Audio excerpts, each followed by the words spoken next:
for our May 11th quarterly meeting of the Colorado Forest Health Council. It's really great to see the folks that are able to be here in person. It's really kind of fun because even before the meeting started, it was kind of like, okay, this is who you are in person, you know. And, but it's also good to see those that are virtual as well. And hopefully we can all be here in person if possible for the next meeting. But before we move into roll call, I just wanted to welcome La Plata County Commissioner Clyde Church as a new appointee from the governor. Commissioner Church, welcome to the council. And why don't you tell us a little bit about yourself so we can hear who you are and hear about. Thank you very much. Can you hear me all right? Yeah. All right, great. Yeah, I'm a chemist by education, engineer by practice. Came through the semiconductor industry, moved and retired to Colorado, failed at retirement. So I started doing fire mitigation. I live on Falls Creek Ranch, north of Durango.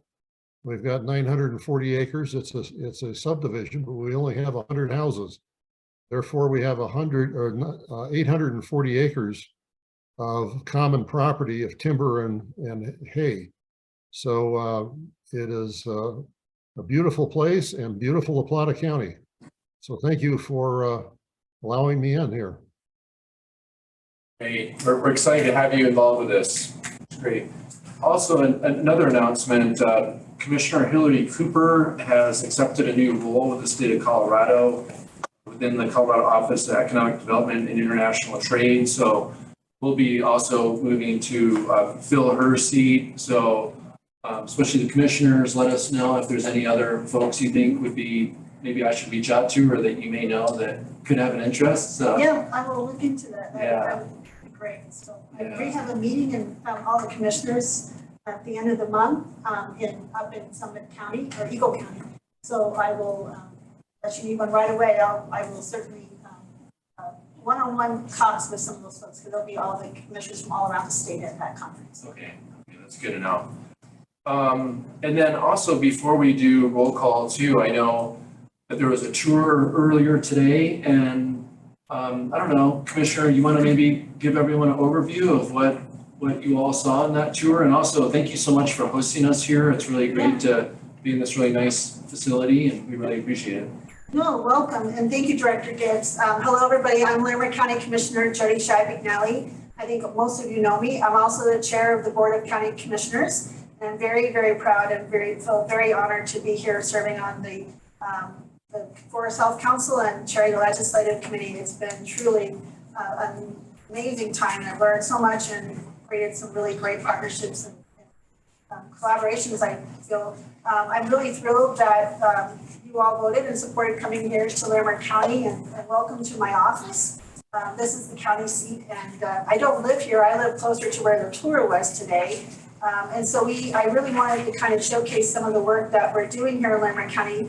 As you know, in 2021, we had the Cameron Peak fire, which became the largest fire in Colorado history, not the most destructive, but the largest with 209,000 acres. I was on the next zone to be evacuated, so I was watching the flames come over the ridge towards my house. We started also at that same time we had East Trouble Something came over and came to Rocky National Park and forced the evacuation of Estes Park. And then we also had other fires coming from Wyoming and other places all at the same time. And that was quite the wake-up call for us. And also we are celebrating not celebrating, but remembering our 10th anniversary of the 2013 flood. So we headed up today, we met at Fire Station 10, which is the newer fire station right next to elementary school, right off the County Road 27 and Highway 34. So it's right along the Big Thompson River.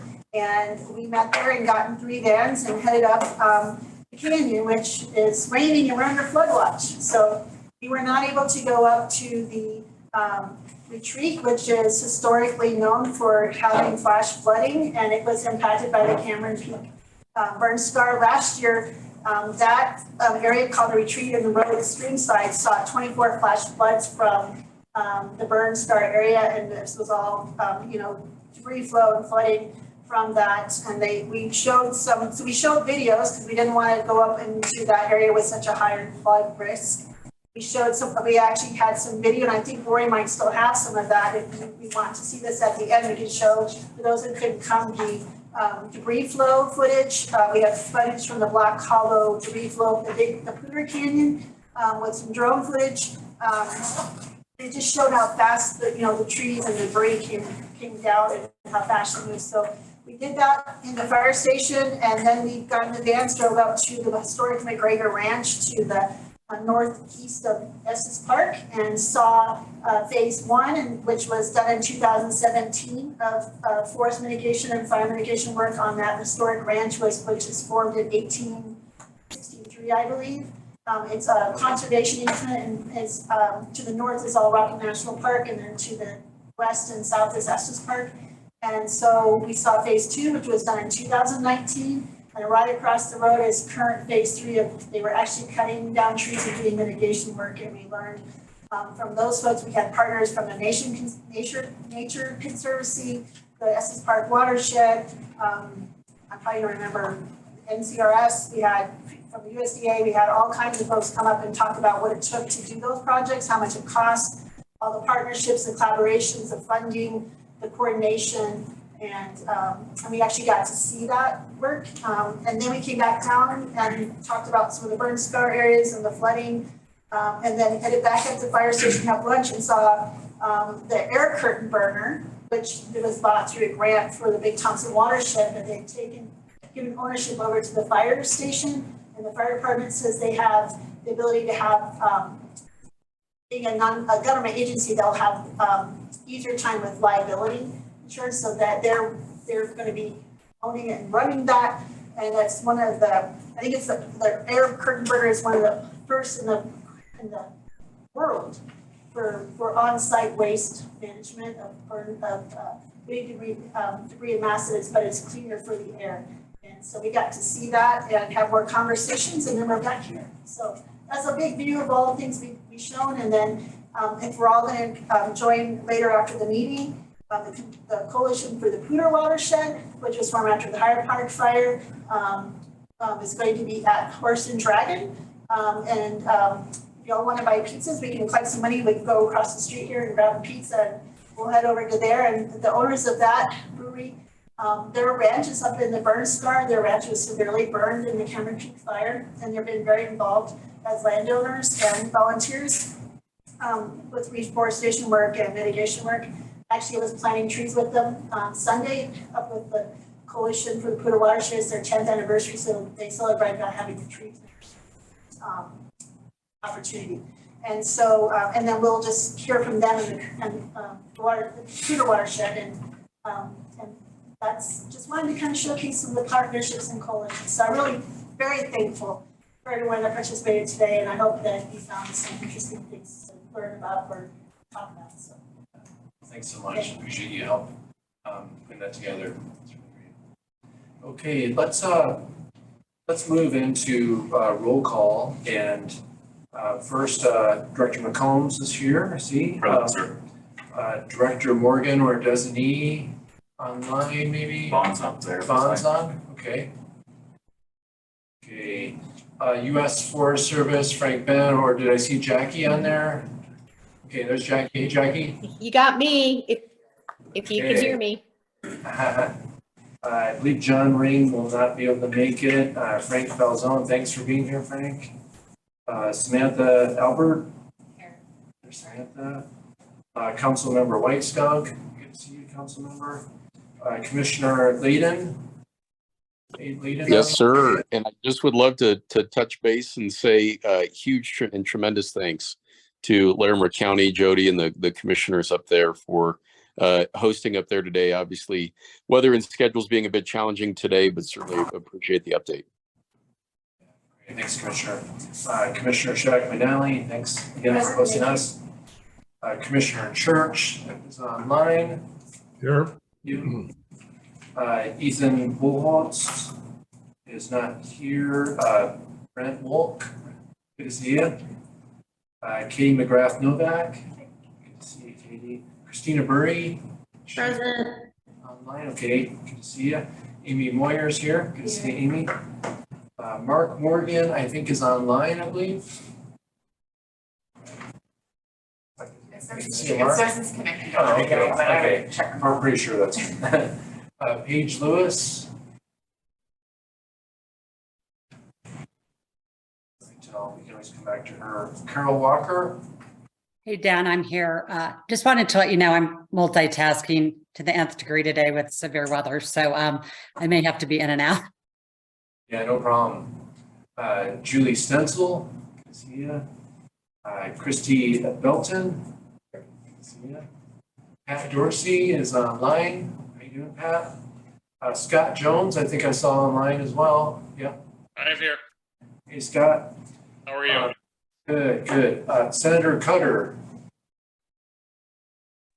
I'm here. Oh, Sorry I gosh. couldn't be there in person, but glad to join. I was gonna say, hopefully, you're on vacation somewhere nice. After- No, I was at a bill signing in the wet rain this morning, but yeah, soon. Yeah, and then Representative Lynch. Okay, I don't think we have Representative Lynch. Oh, he is here. Oh, Representative Lynch here. Okay, here we go. Okay, great. Okay, that is, we have quorum by far. And then also, we've introduced other folks that are not voting members. Let's just go around the room. Lori Hodges, I'm the Director of Emergency Management for Larimer County. Hi, I'm Courtney Young. I'm the Wildfire Mitigation Program Facilitator for DNR and admin support for the council.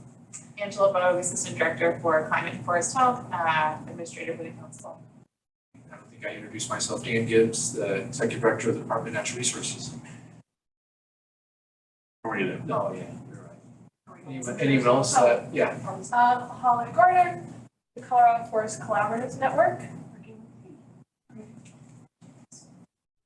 James Lucero, working for the Colorado State Forest Service as their new Associate Director for Policy and Legislation. Well, welcome everyone. Glad to have you all here in person as well as online. So let's move to the approve the February 1st, 2023 meeting summary. Does anyone approve that or? I'll make that motion. Yeah, okay. Is there a second? Second. Okay, all those in favor signify with aye. Aye. Any opposed, say no. Have it. And then in terms of the agenda that we have before us, does that look good to everyone? Does anyone have any proposed changes or any additions? Or does it look pretty good, what we have? Okay, let's keep the agenda now. We can be kind of free flowing if something else comes up. Next item of business is conflict of interest training, and Elizabeth Joyce with the Attorney General's office will present to us and kind of walk us through training of conflicts of interest. This is a state board.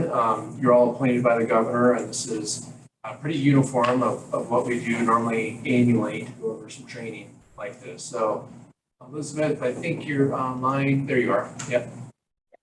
So the floor is yours. All right, great. Well, thank you. And sorry, I couldn't join you all today. I was actually trying to fit it into the schedule because it is nice to have those in-person meetings when we can now. But hopefully we can keep this interesting and have a good discussion. And this is sort of what is potentially maybe the first of two discussions that we'll have about conflicts of interest coming up, which we'll get more into towards the end of my presentation. But one of the, as Dan alluded to, one of the reasons that we do this training is, both just to keep on top of best practices and keep everyone informed and updated. And also the Forest Health Council does have a set of bylaws, and that includes annual training on various topics like this. And also in the bylaws, there is the intention or expectation that the council will adopt a policy on conflicts of interest. And so that's one of the things that we are looking, in the future to help you bring online as you are developing all of these policies and procedures. So hopefully this discussion will be helpful for that. So I'm going to try to share this presentation with you. Let's see if we can get that up. And let's see.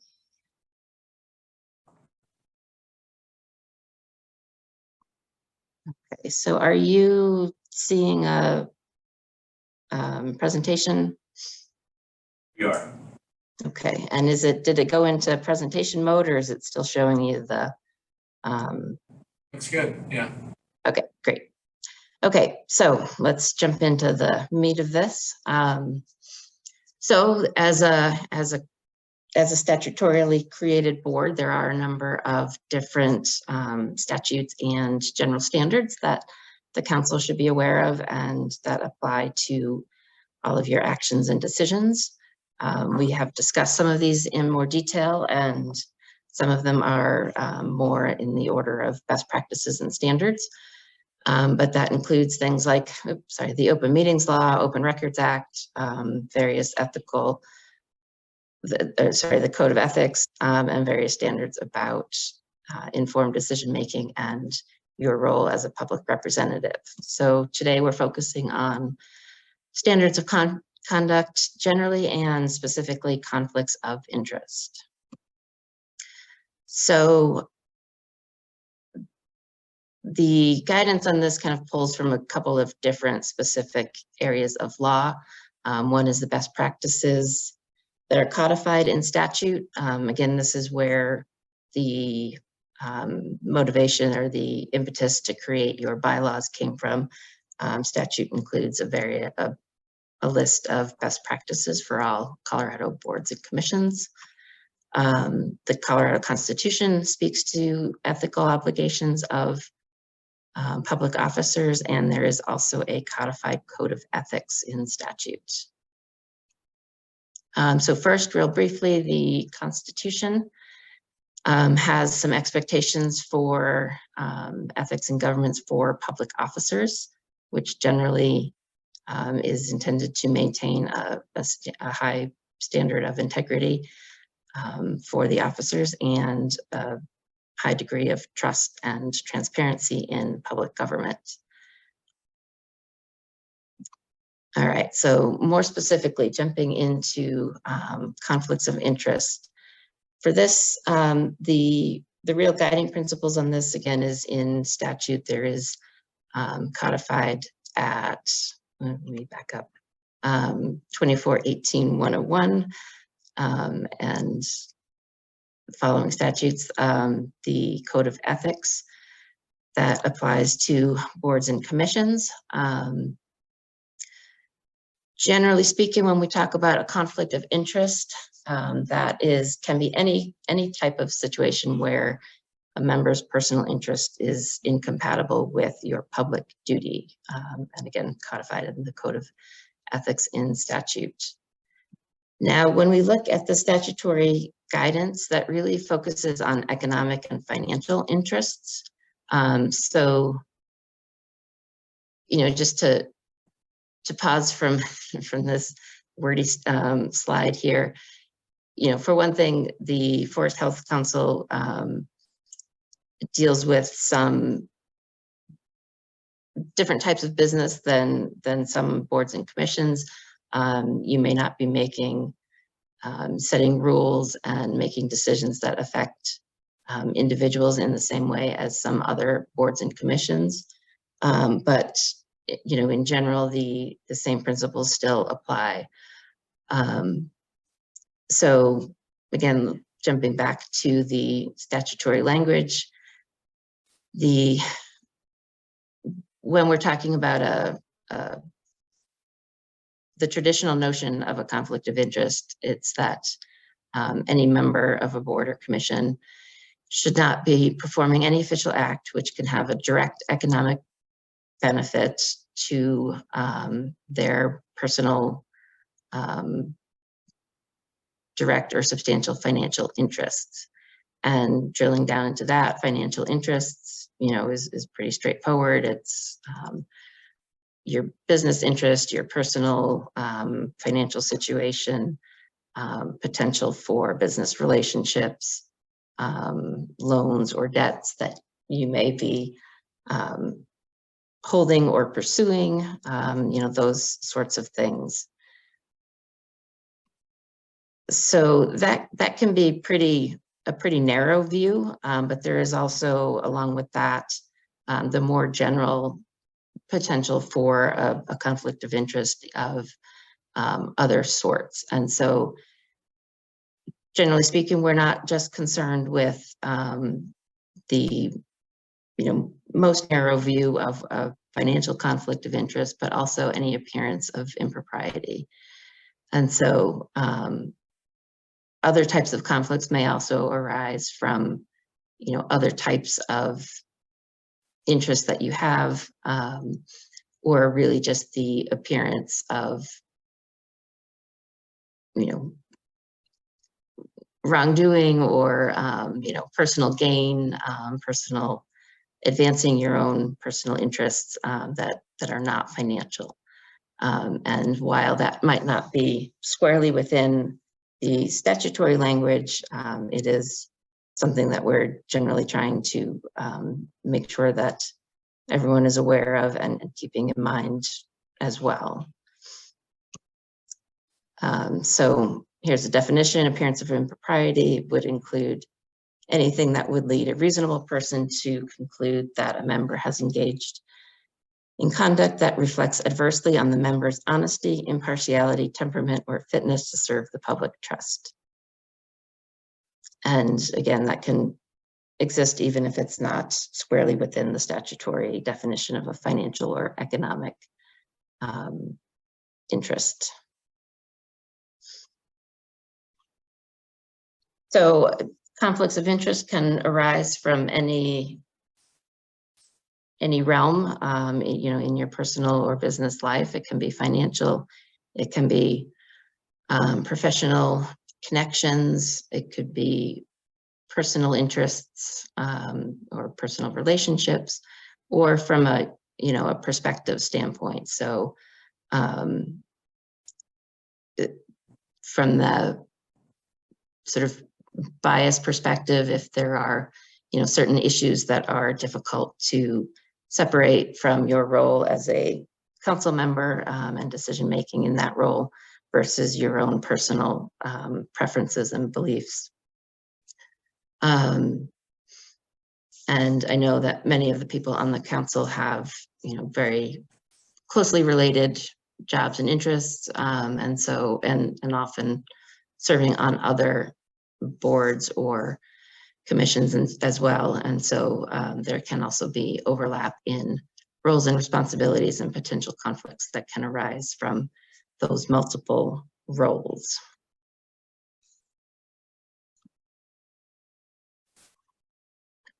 So what should you do if there is a conflict of interest? Basically, the best way to handle this is through disclosure and then also possibly recusal. So first, disclosure. If you think you have a conflict of interest that comes up, the best way to handle that is to be transparent and share that. So that can be, first of all, I guess, again, everybody is on the council is serving in a particular role. And so, many of your associations and connections are known, and that's why you were chosen to be on the council. But if there are other personal or business connections that are potentially relevant, those can be identified, as you're starting your tenure on the council or at any point thereafter. Sometimes you may become aware of a potential conflict when you are looking at a meeting agenda or there's a new item being proposed, and you realize, oh, that's going to actually have a connection with something else in my life, and I should be thinking about conflicts. And again, it can come up at any point after, between meetings, through any discussions or developments. So it's something to keep in mind, sort of as an ongoing obligation that even if there was not a relationship or a connection didn't exist when you started on the council, if something comes up in the future, that can be shared and disclosed. So more specifically, again, primarily the obligation is you should be disclosing conflicts of interest, and that can be done, in a meeting, specifically if it's a meeting where you're discussing an agenda item before any discussion, deliberations happen. It can be shared then. Not all conflicts of interest would require recusal, but that may be the appropriate way to handle some of them. So, again, first step is to disclose, and then the second step is to determine whether recusal is appropriate from a particular discussion or deliberation. And so, I've made a note here about actual versus apparent conflicts. And if there is a potential conflict that you believe does not actually impact your decision-making or create a bias or an actual conflict, that may be a situation where you're able to continue to participate, but still that potential conflict should be disclosed. So again, if there's an agenda item being discussed, action being taken, the appropriate handling is to disclose that and then identify if you think that you can continue to participate in an unbiased manner or whether you are recusing yourself. If you are recusing yourself, then the best steps to do there is that once you've disclosed the conflict and recuse yourself, you can, leave the room, take a break from the meeting, don't participate in the discussion, and that also should be noted in the minutes, that the nature of the disclosure and the action that was taken to address it.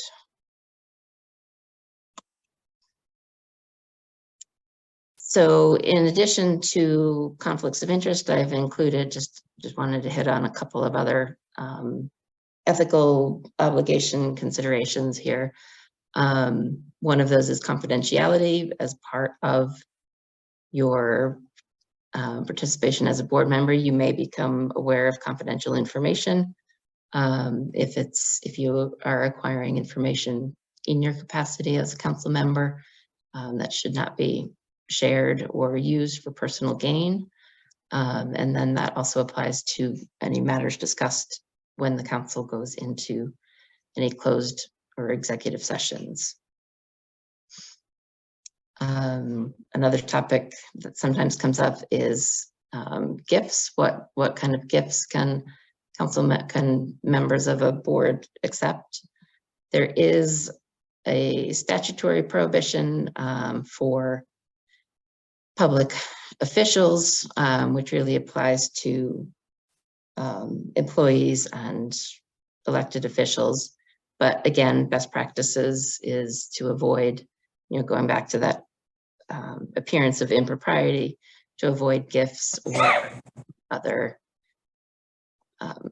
individual considerations that might introduce that appearance of impropriety. I'm actually going to skip these couple of slides just to keep us more focused. And so that brings us back around to where I started. The council's bylaws include a provision about conflicts of interest. They're pretty short, so I've included them here. This is in Article 12, Section 1. We just recite back to that statutory obligation that I referenced earlier, that your council members shall not perform an official act which may have a direct economic benefit. And then section 2 references that the council will adopt guidance documents to help consideration of conflicts and lay out a process basically for when to disclose, how to disclose, and a position on recusal when recusal may be necessary, may be recommended, and whether and how the council as a whole will handle that. So following from today's conversation, I think the recommendation would be to begin work on that and revisit this at a future meeting once we're able to develop something for you to consider specifically on that. So with that, I will stop sharing and see if there are any questions specifically about what, that was a fairly quick overview, introduction of the topic. But if you have specific questions or think that any additional information would be useful, I'd be happy to hear. Okay, thanks, Elizabeth, for going over that. Are there any questions for Elizabeth regarding this meeting? I know you did a great presentation. I know it's not always the most exciting, but it is very important. Okay, well, great. Thanks, Elizabeth. We appreciate it. And one suggestion, perhaps Dan, we can work with Elizabeth to develop a guidance for approval at our July meeting. Sounds good. Okay, Quick great. question. Yeah. Like when we go to conferences, you get a mug or a water bottle or pen. Is that considered a gift? I think it's under $50. Elizabeth, how do you answer that? Yeah, I've never thought of that as part of, I guess often conferences, if you're registering, if you're paying for it, then potentially that would be considered, part of your registration fee and sort of carve it out. Yeah, Dan pointed out technically the statute on gifts does set that dollar limit at $54. So something like that probably would fall under that dollar value. If it were more significant, then $60 mug. yeah, I don't think I've gotten, but a baseball cap and I'm just curious because, sometimes like my water bottle down there, at the end of the table, that was, $40, right? So I'm just curious who went to buy one. So usually you're trying not to do that, but sometimes it's nice to get the water bottles. Yeah, I don't know. What I'm saying.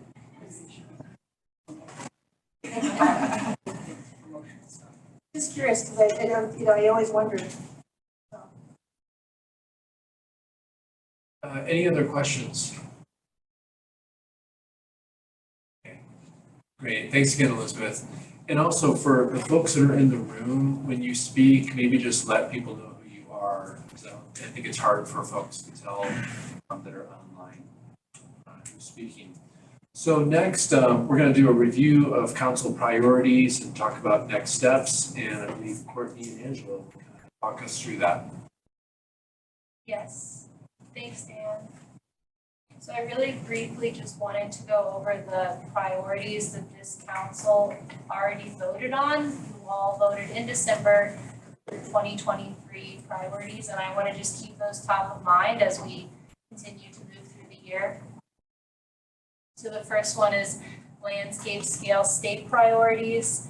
This is planning to identify state level priorities for forest restoration, wildfire risk reduction, and related management. So we're going to be getting into this a little bit today. I've asked the heads of the divisions, departments to touch on how they prioritize funding and projects across the state, so at least the council can get a better idea of what's already happening, and maybe that sets us up for a conversation at the next meeting for yeah, just getting into that a little bit more. That also includes barriers, inhibiting the achievement of the priorities and solutions to overcome those barriers. The second priority was forest management techniques to support water resources. The third is maximizing success of IIJA and IRA implementation coordination. Then moving on to the next tier of priorities, we have monitoring trends related to forest ecosystem health, including those related to climate adaptation. Fifth is developing proposals for clear public communication channels to highlight progress and opportunities for participation. And sixth is woody biomass utilization. And next, Angela will go over what's coming up. Great, thanks, Courtney. So for those who are involved in the legislative session, I'm sure you're breathing a bit of a sigh of relief this week. Unfortunately, the next 2 months theoretically could be the busiest for members of the council who want to play a big role in informing what some of our recommendations are for next year. So there's no rest, unfortunately, and we know that well, the folks who work for agencies. But I think it's going to take our council a couple of years to sort of get used to this flow of things and figure out a way to organize ourselves that makes us effective in terms of being able to plan and make recommendations in a timely manner. So for those in the room, this slide, unfortunately, the font is small, that's my fault, but I'll walk us through it. So really, I want to paint the picture of the fact that basically 2 months from now, the Wildfire Matters Review Committee will be meeting, the interim committee at the state legislature.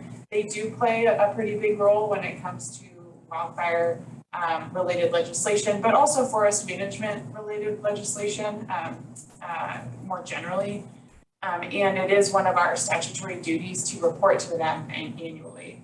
We also have a statutory duty to report annually our recommendations to the governor by way of Director Gibbs, and also provide basically public recommendations that can be accessed by either legislators or members of the public. So to kind of line us up here for the next couple months, here in May and June, we have our legislative committee and then our committee on leveraging resources. They are already working on,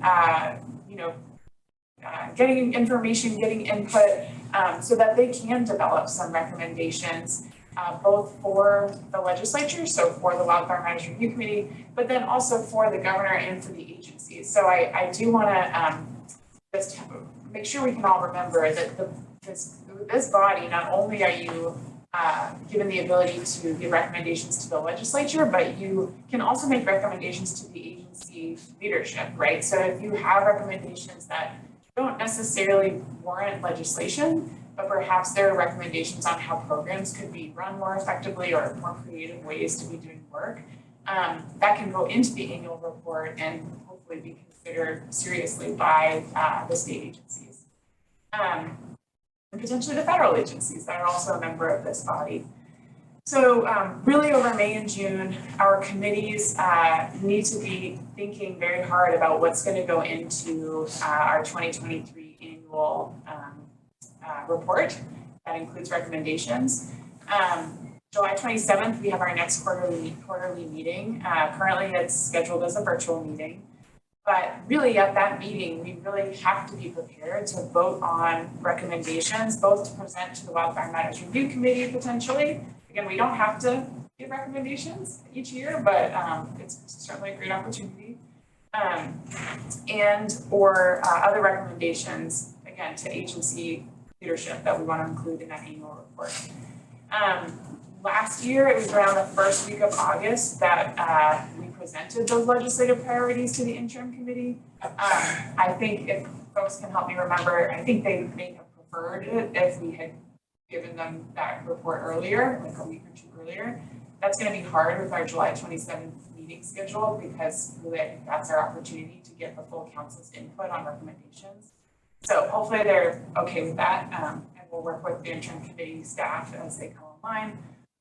So first week of August, theoretically, we might present our legislative recommendations for 2024, which I know is tough to think about now.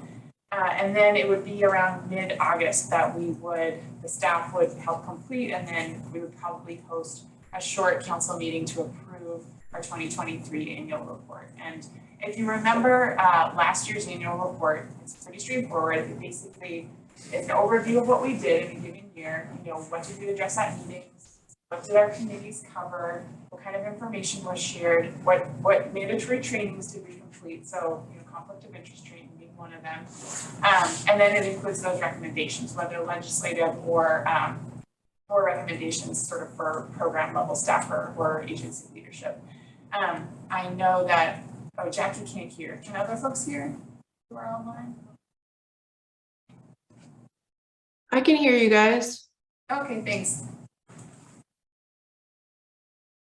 Jackie, well, she can't hear you, but maybe we could help her figure it out. Okay, thanks, Sandy. So you're going to hear from both committees later today.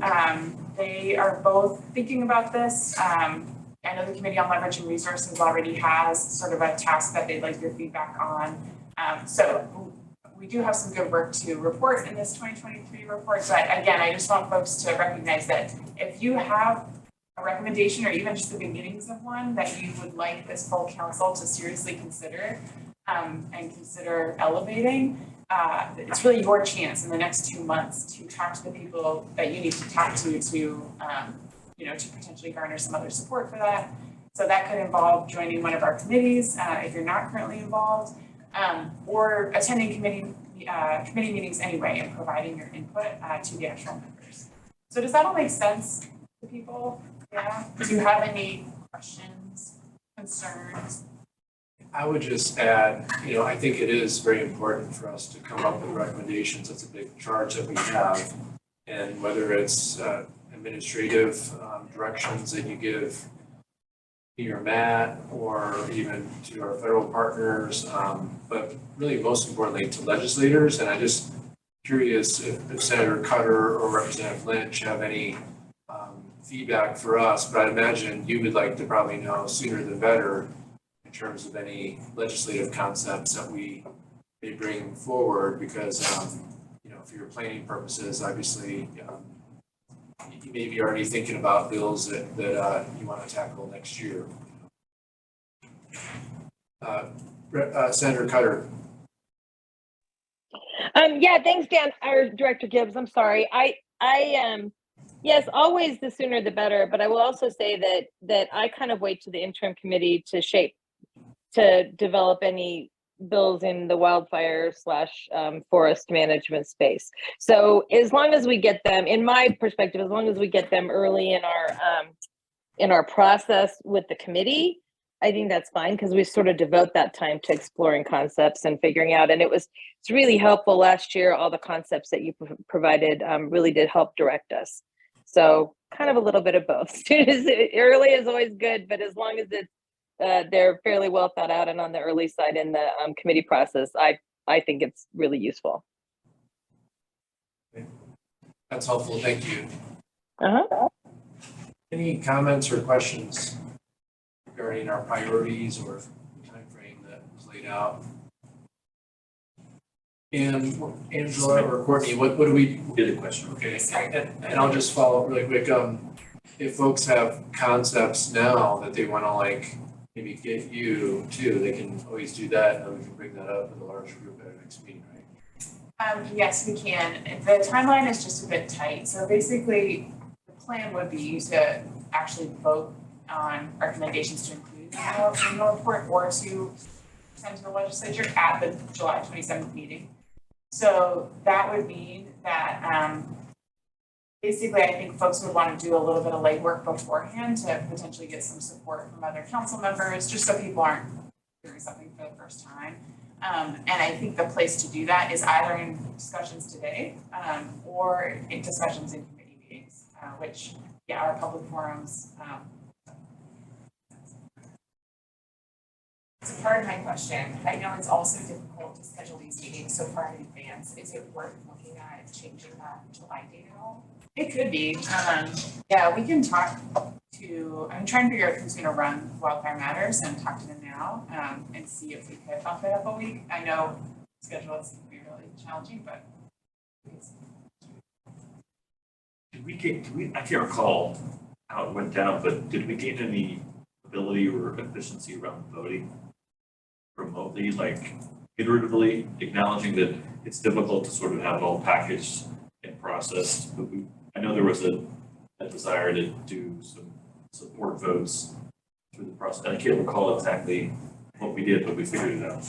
so, and Like correct voting me by if I'm email wrong. or, I mean, like, Correct. that was the question.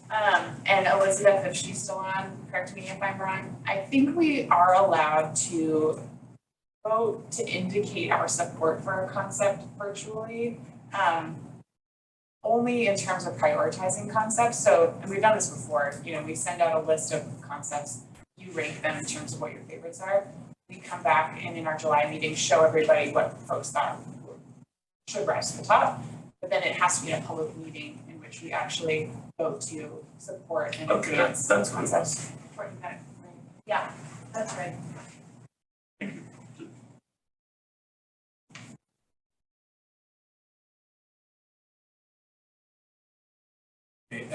Christina, comment? Yeah, thanks. So my question was about the priorities. I noticed in that slide, it said, at least for, I think the two and three, one was water resources, which is why I have an interest. That there still needed to be some action item figured out for that. So I'm just wondering, is that something that we need to be thinking about? Do you want to talk that through as a group, or should we think about recommendations for those specific actions and kind of come forth with those at a certain date? Yeah, this is Courtney. That's a good question, and I think you all have a lot of priorities. This was 6 priorities that I put up on the slides, and so I don't think you'll be able to take action on all of them. That's a lot to focus on. And so I think, yeah, during the committees and during these meetings, you all can decide what really rises to the top in terms of what you want to maybe make legislative recommendations on. So yeah, Christina, if water, forest management techniques to support water resources is something that's really rising to the top, I think, yeah, bring that up in the committees or here and we can have that conversation about what to recommend. But I don't think we have to address every single one. That would be a lot. And this is Angela, if I can add to that, you know, I think showing you what we all sort of, what the council agrees are their priorities. You know, I basically think it then is up to the council members how you want to tackle those. So for instance, maybe one of those topics seems right for conversation in the legislative committee to be making some legislative recommendations. But maybe another one of those topics, the members don't have a ton of information on it potentially. Perhaps that's a topic that, you know, if you decide as a council as a whole through discussion in one of these meetings that we should say have some presentations on that in our next quarterly meeting, then that's something that we can go ahead and organize for all of you. So, you know, Christina, for example, if you wanted to propose, you know, a dedicated conversation to the sort of water resources side of things for the next quarterly meeting, you could do that. You could, and then the council members could discuss. Yeah, I think there's a lot of opportunity, at least from the water resources, with, you know, wildfire ready watersheds, with State Forest Service, their wildfire risk assessment tool just being updated, with Frank, I see Frank Falzone with their source water protection subcommittee. So I think there's a lot of momentum, and maybe that's something I'm happy to offer, and maybe I'll work with you on the side of maybe like a 15-minute discussion of kind of like the landscape of the water specific programs that are forest related. I think that sounds great. Yeah, this is cool.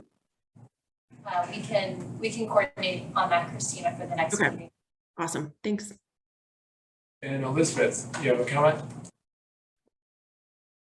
Yes, thanks. I was multitasking and but heard my name, and I think you were kind of alluding to what's a good process for doing collecting that sort of information in between meetings, and I think that's something that could easily be done. You know, if council members are responding to, you know, Courtney or Angela kind of directly one-to-one, or if you send out a poll and then you guys can collate that and present results for discussion at the next meeting. That's a good way to handle that sort of information collecting between meetings.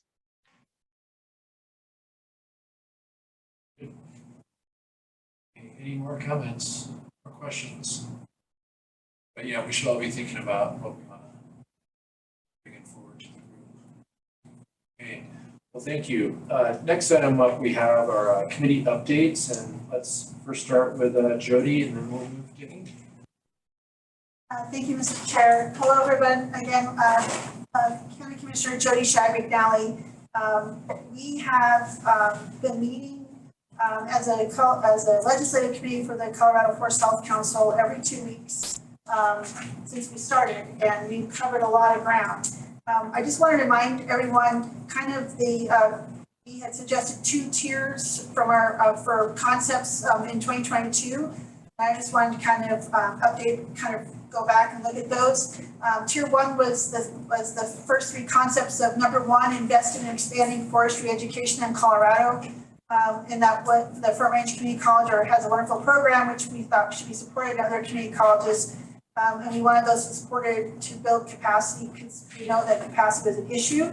And the second was invest in workforce development programs. The third was consistent investments in Good Neighbor Authority. Having a cross-boundary work was important for landscape scale work.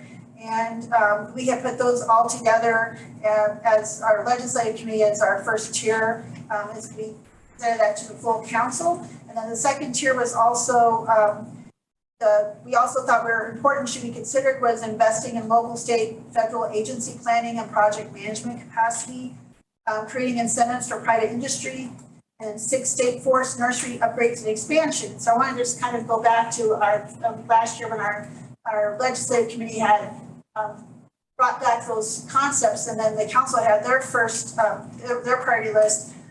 We had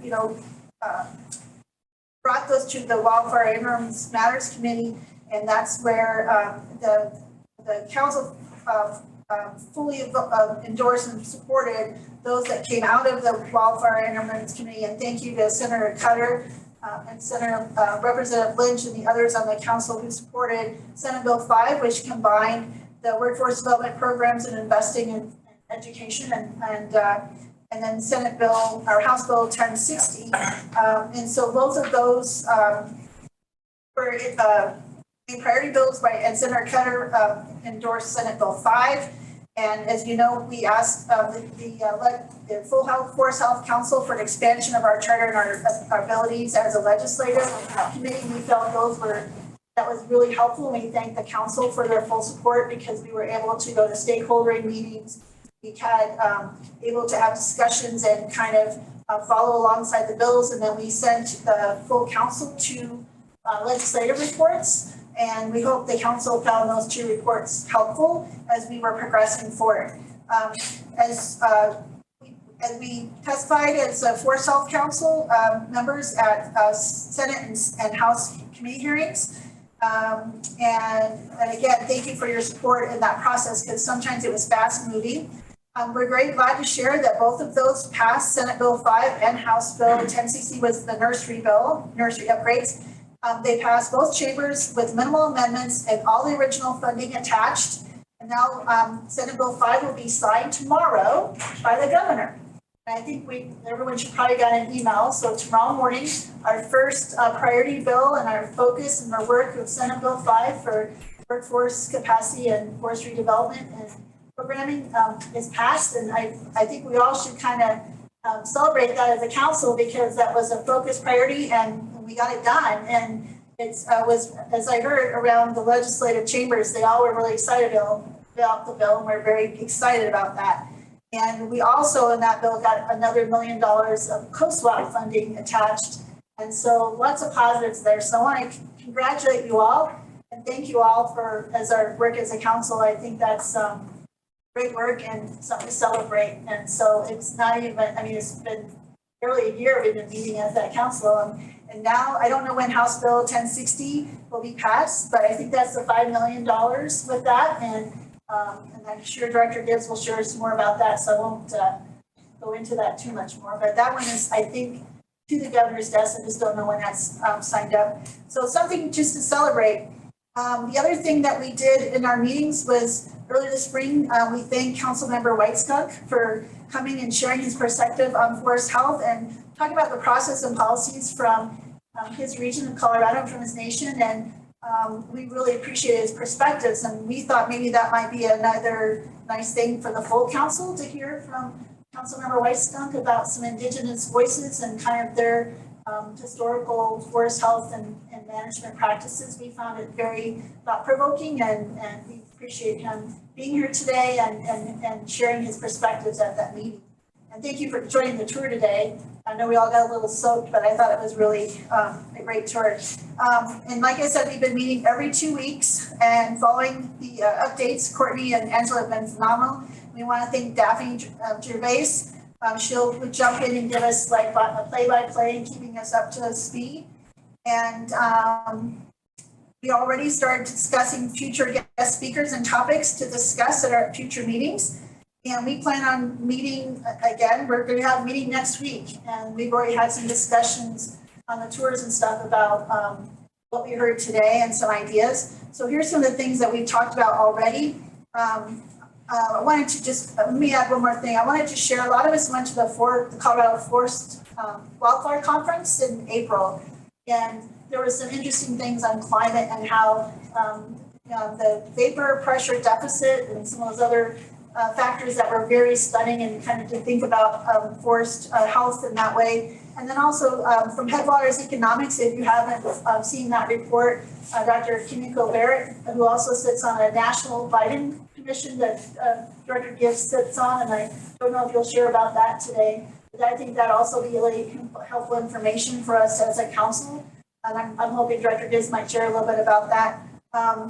But Dr. Kimiko Barrett, I talked to her on the side and shared what we were doing with the Forest Senate Bill 5, and that's exactly what she talked about in her presentation. So it felt nice to have that national validation that our work and focus on workforce capacity and education and forestry was something others were seeking to, we're recommending that people get in place. So she was really great to talk with her one-on-one. So we are planning as a legislative committee to work very intensively over the next 2 months to develop recommendations for the Wildfire Matters Review Committee and get them hopefully approved by council before the end of July. And we request that any other council members may want to participate or suggest additional committee topics for us. Our meeting last Friday, we had the following topics we've already kind of put on the list. Is number 1 is industrial scale biochar opportunities for woody biomass. The second is changes in vapor pressure deficit and how that's impacting fires and also forest restoration. Post-fire forest regeneration failure, and barriers and policy opportunities on prescribed fire. Those were the 4 from our meeting last week. And then we think we had some recommendations from the tour today that we might discuss in the meeting next week. I think one of them was the watershed, call it the what they recommend. Yeah, watershed, fire ready watershed policy. I think that was through DNR, that one of them said they need some more time. So that might be something we might discuss. And again, I have to thank my committee members. We have a consistent group that shows up every time and they're engaged, and we have fantastic discussions. We have 45 to 55-minute meetings. We crank through it, and they are engaged. They tell it like it is, and I just can't thank them enough for their participation. Amazing group of people, and I feel very honored to work alongside them, and I thank them for being here today too. I'm here for questions. Any questions for Jody? But great work. Really appreciate you joining this report committee. Any questions? You mentioned the bill signings. So the legislators may weigh in, but it's interesting. The whole process sometimes is interesting, I guess, because we, as a department, we will request to the governor's office. We would love to. We think this rises to a level to have a bill signing, and I think legislators also probably do the same. And I know that the governor tries to have bill signings in the legislators' districts as well. And so this time of year, what I want to say is always interesting because a lot of times we hear about it, you know, it's kind of like, okay, there's a bill signing like tomorrow morning at 8 a.m. or something like that. And it's just like, oh my gosh, I'm already in Durango and I have to be here. But just, that's how it is this time of year. So apologize in advance of anyone. If, you know, this will be consistent because it's just, you know, when the governor can do it and sign it, he'll do that, but he always tries to work with the legislators too to figure out when it's important for them as well. But yeah, so tomorrow morning, 9:40, and I believe my communications director, Chris Aaron, sent out an email, so it should be on your email, but located 7939 South Turkey Creek, South Turkey Creek Road in outside of Morrison.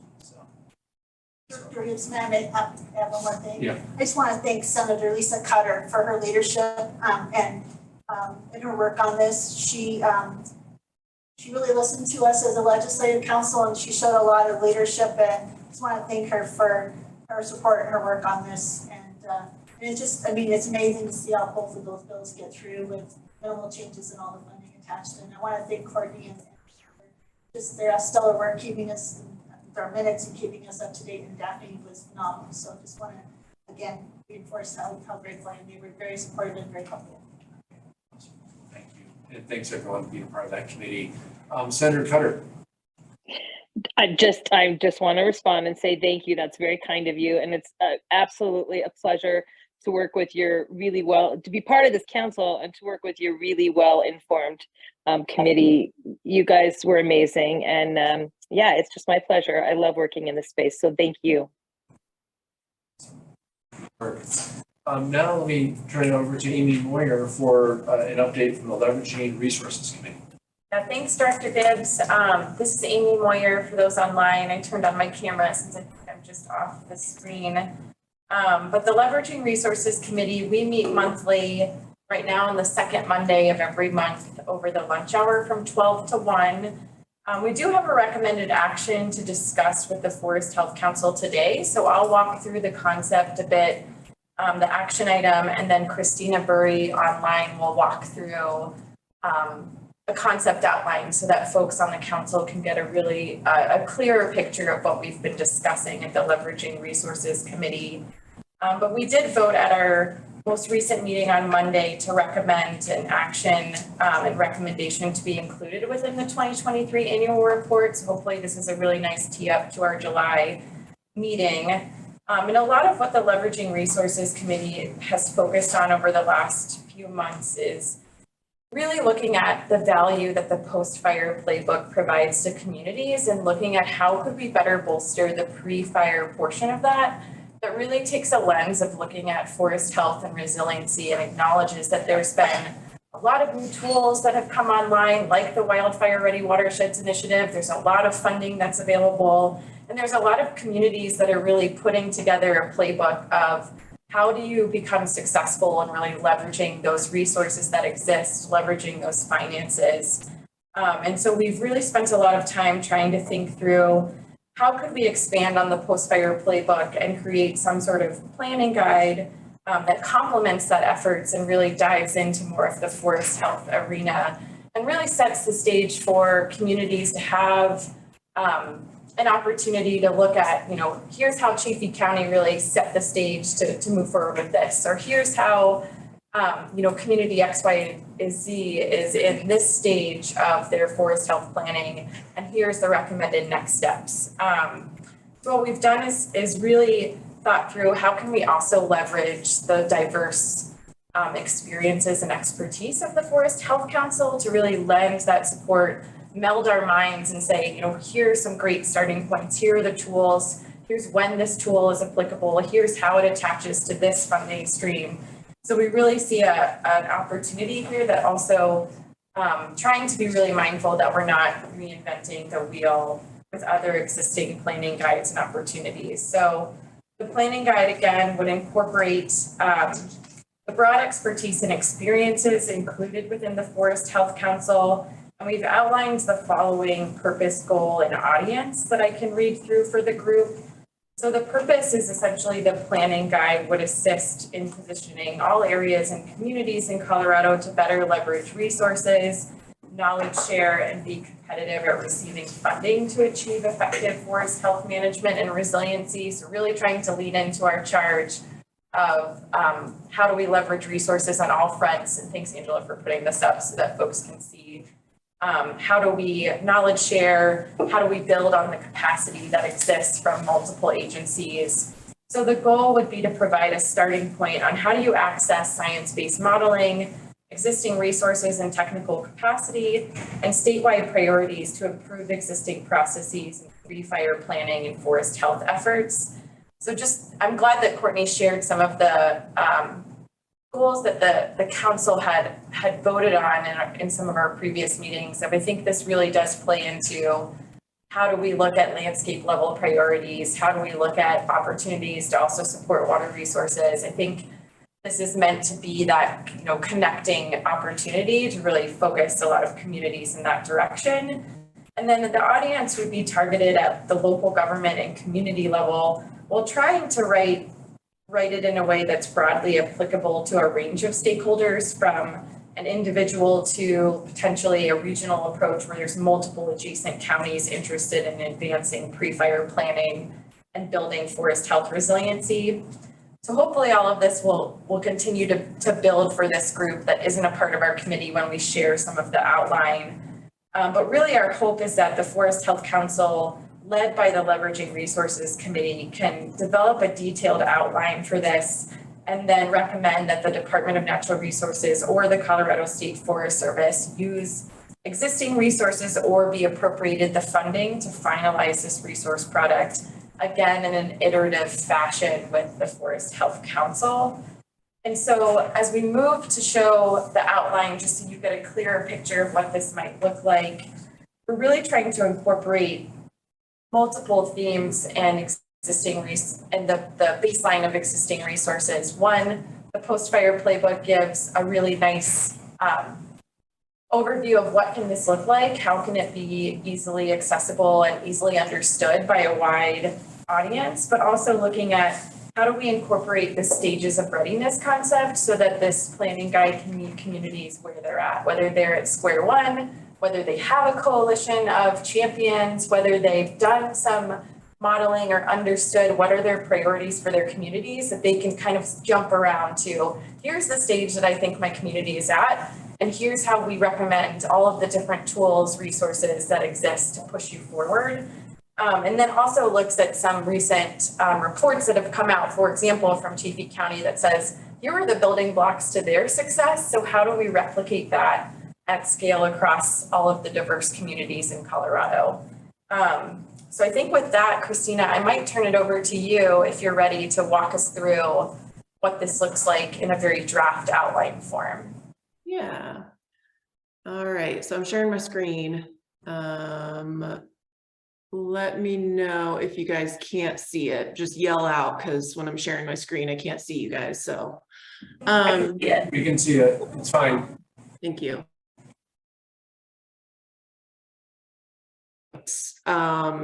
Yep, am I frozen? There we go. Okay. This is a concept outline.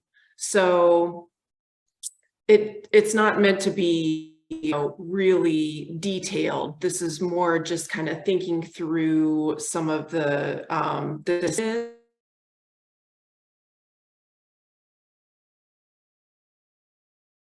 Christina, you just froze. Oh.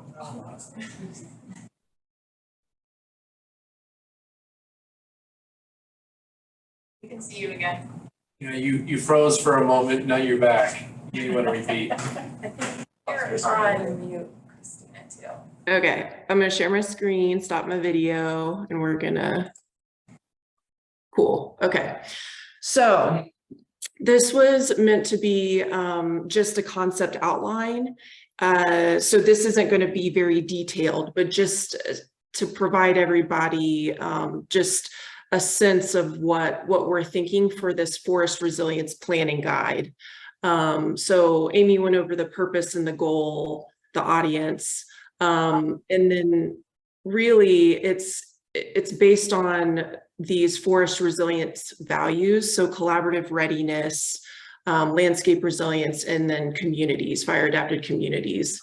As Amy described, we have a lot of expertise within the Forest Health Council that can help formulate this outline that can then go to the State Forest Service and DNR to actually create the document itself. But we talked through the stages of collaborative readiness. And so some of this is built on the CFRI stages of collaborative readiness, as well as just a framework, adaptive management framework used for long-range scenario planning that I use a lot for watershed planning. So the 4 stages are supposed to be indicative of a community could be in any one of these stages or all 4 or maybe 2, but it is an adaptive management cycle. So stage 1 would be the inventory assessment prioritization. So thinking about where's your geography of interest. And then this part is taken from the post-fire playbook, just as an example, but identifying key stakeholders. And then part of, again, the stage 1 is more of the building of the collaborative. And Katie provided a lot of great input on the, I guess, the steps it would take and kind of the amount of time it would take for the stage 1 process to form a collaborative if one doesn't exist. So some details on that.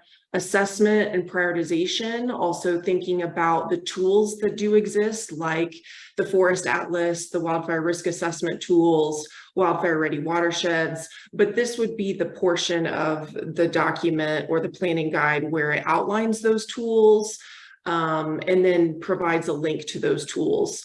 Prioritization would be for this community or agency that's using this guide, a way to collaboratively prioritize.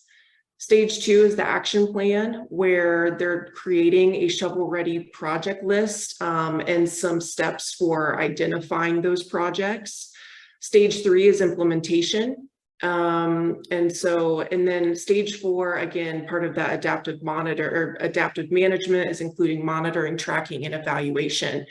And then also in the post-fire playbook was an appendix B, key sources of funding. So we talked about including some sort of appendix or resource guide for funding. So this, again, it's just a concept outline. It's not meant to be really detailed at this point, but hopefully this provides some food for thought for you all today. Thanks. Thanks so much, Christina. We're happy to just answer any questions or if there's any immediate feedback here. I don't know that the council needs to take up an action item today unless there's interest, or Angela or Courtney, you recommend that we should.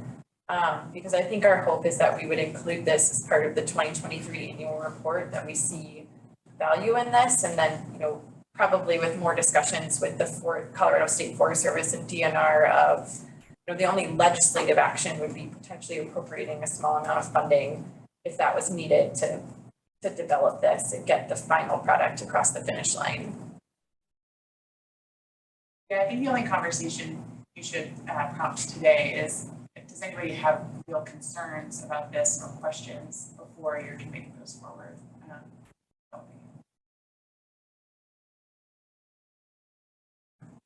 Yeah, there's a few folks have their hands up. Commissioner Church, I see Senator Cutter as well. Yes, I would just like to say I'd like to help support this and join the group, the subcommittee, and had some personal experiences here that really work well. And we helped stop the 416 fire by having our subdivision mitigated, or partially mitigated at least. You're never done. Thank you. Yeah, thanks, Commissioner Church. I'm happy to loop you in. We're always in recruitment mode. Maybe we could send that around too, so we just Yeah, go over everything. we can. Any more questions? Yeah, Matt. I just was curious, in your all's conversations, how, we've had, either we have folks in the conversation and it's sort of come up to ours, is the level of our leadership team, but I'm curious to know how something like this interfaces with community wildfire protection planning and some of the other prioritization processes and sort of implementation guidance that already exists in a lot of communities or should exist in all communities for that matter. Yeah, I'll give just maybe a quick answer and then open it up to the other members of the committee. But I think we have tried to really strike a balance of not making this planning guide too exhaustive, that it then starts to encroach on other planning processes or other documents that exist. So really trying to just be a high level resource that points to the different tools, points to the existing processes, and here's when we would go through this route because it's required for this funding opportunity, or here's when, and that's some of the feedback that I think the Colorado State Forest staff has been helpful of. These funding opportunities require that you use the Forest Atlas. So that would be helpful for communities to try and to know without having to do exhaustive research. But I would certainly open it up to other members of the committee that might want to add to that. Yeah, I think with the CWPPs, so one nice thing about this guide, and I think our unique role at the Forest Health Council, is that it's not just wildfire focused, not just defensible space focused, that we're thinking about landscapes and the resiliency of those forests long term. So I think even in the naming of this document, we talk about it as the pre-fire playbook, but I think as a group, we wanted to acknowledge forest health and forest resiliency. So not just pre-fire planning like a CWPP would be. So I see this as being focused again on more the forest resilience, forest health. And also, like Amy was saying, a little bit higher level view than like a CWPP.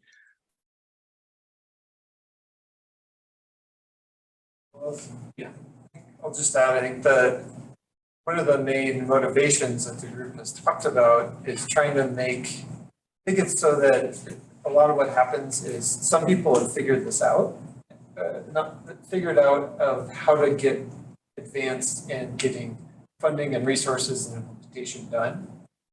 And they now keep getting more and more resources because they are doing that. And as a state Forest Health Council, there's other people around the state who are trying to I kind of see what these people are doing, but I don't know how to get there.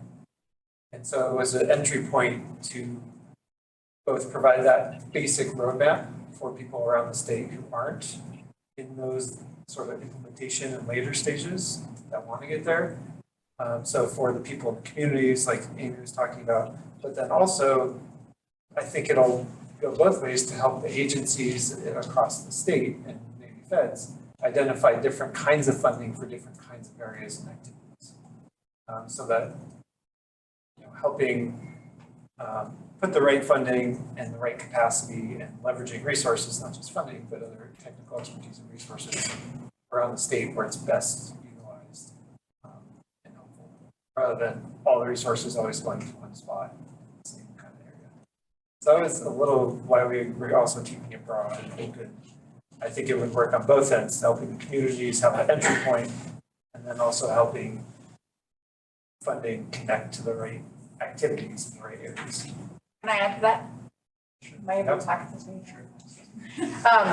So one of the things that we struggle with a lot, and I absolutely agree with you, and I think that the council should keep this in mind, is the smaller jurisdictions or those with less resources often don't go after any kind of programs because they just can't.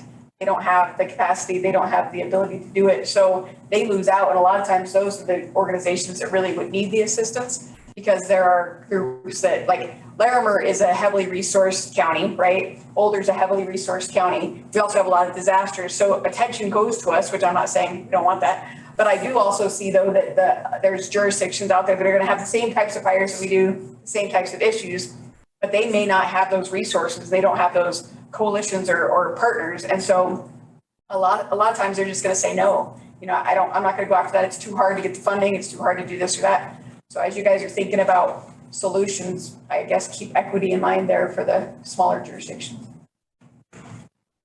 Carol Walker? Thank you.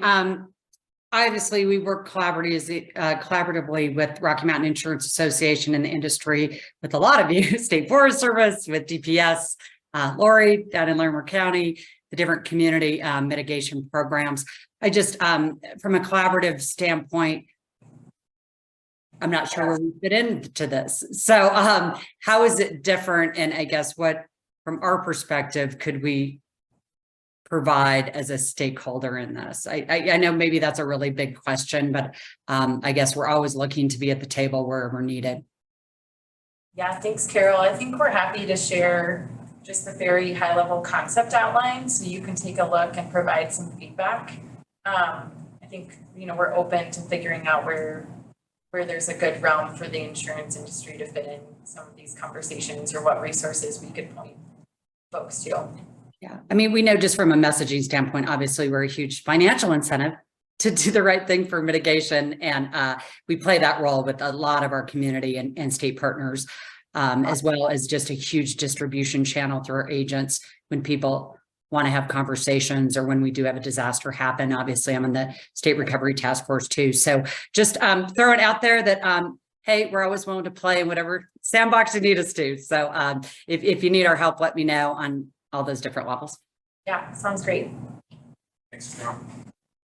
Any other comments or questions? Okay, awesome. Good Yeah, work. well, we'll Yeah, continue to appreciate it. firm that up. We can have another discussion at our July meeting. I know we're over time, so I think just the very last update of another topic that the Leveraging Resources has touched on in the past is exploring the efficacy of an all lands forest activity database for Colorado. We've gotten some good updates from CFRI and the Colorado State Forest Service that I think this is on their radar as well. So we've been in touch with Utah's Watershed Restoration Initiative to potentially have them join a future meeting for us just to talk about their process, how it works. So that might be, as we potentially wrap up this discussion on the planning guide and firm up a process to potentially move forward with that, it's likely we'll pivot back to these discussions on an all lands forest activity database, look at some examples from other states. New Mexico has a vegetation database, and see if there's some good recommendations that we could come up with there. So I will leave it there, but certainly want to open it up to the rest of the committee if there's anything I missed or anything that people want to add. Anything else from committee members? Seeing none. Yeah, thanks so much. That's awesome. Great work. Okay, next up, we have a legislative update by Courtney, and then after that, let's take a little break. Thanks, Dan. Hi, everyone. This is Courtney. I'm just going to share my screen so you all can see bills that I'm going to cover.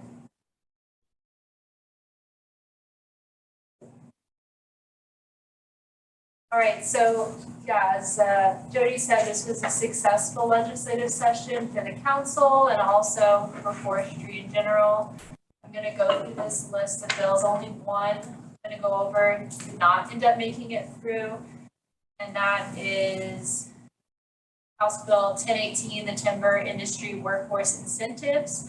This ended up just dying on the calendar, likely because it was just too similar to Senate Bill 5, which was the workforce development bill.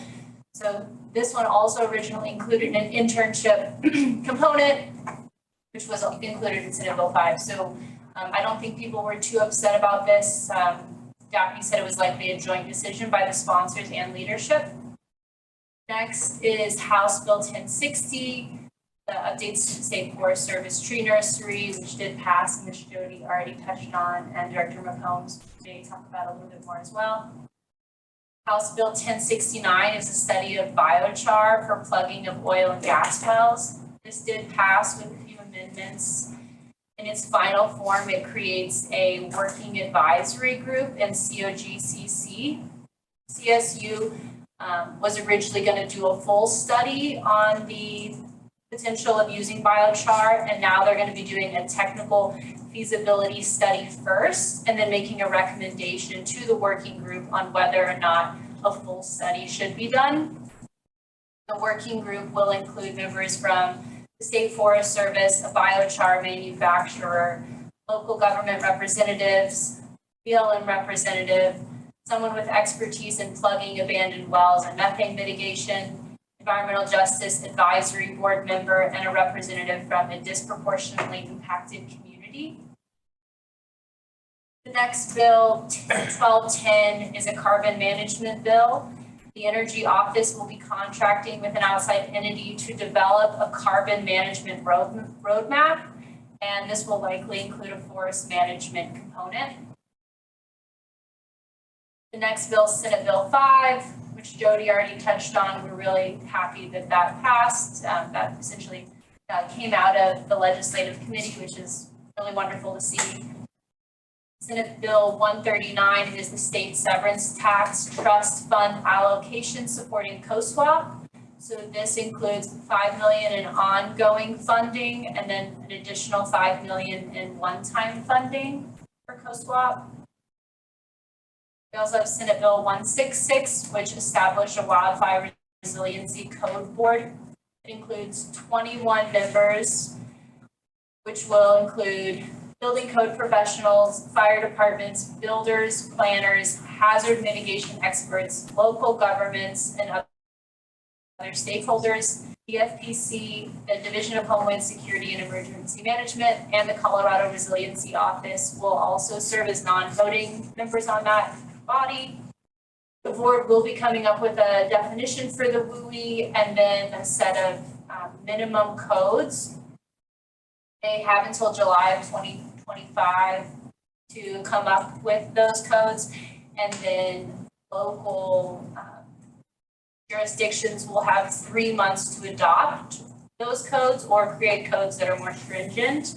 There will be a petition process for entities that don't want to adopt those codes. Moving on to Senate Bill 237.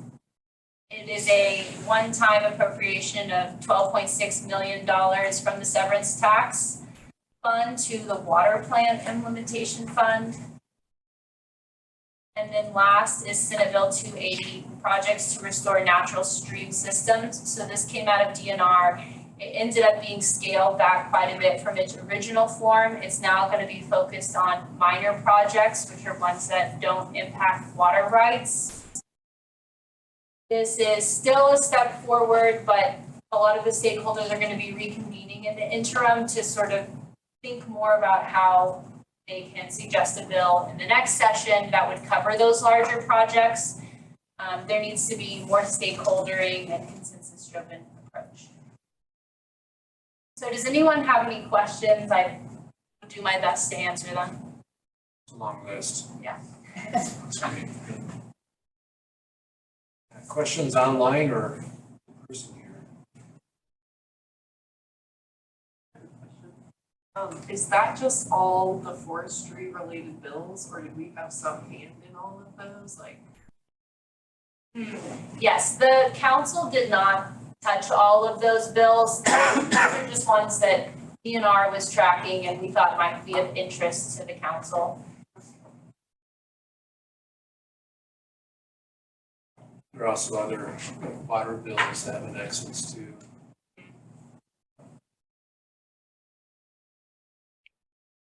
Just like, Yeah, I'm sorry. Yeah, Commissioner.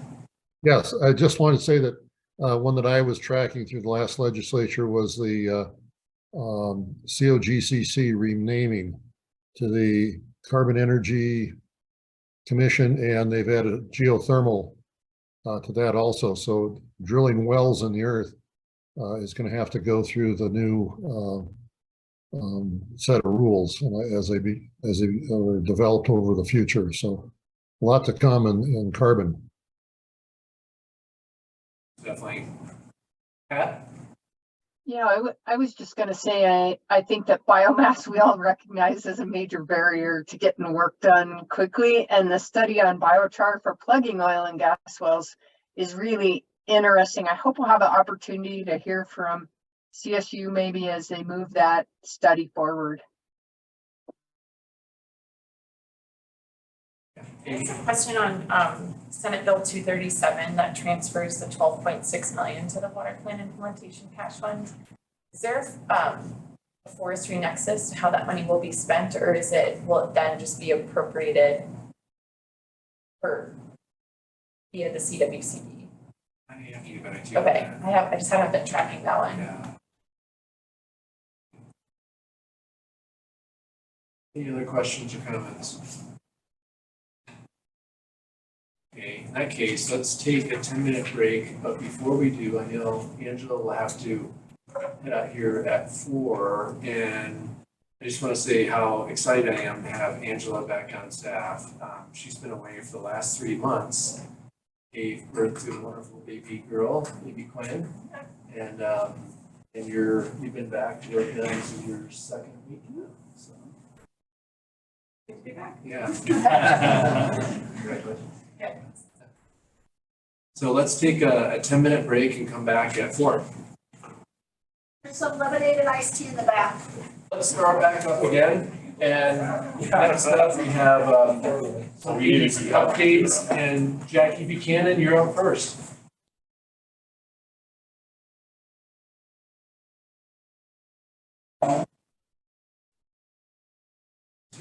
See Jackie's name on there.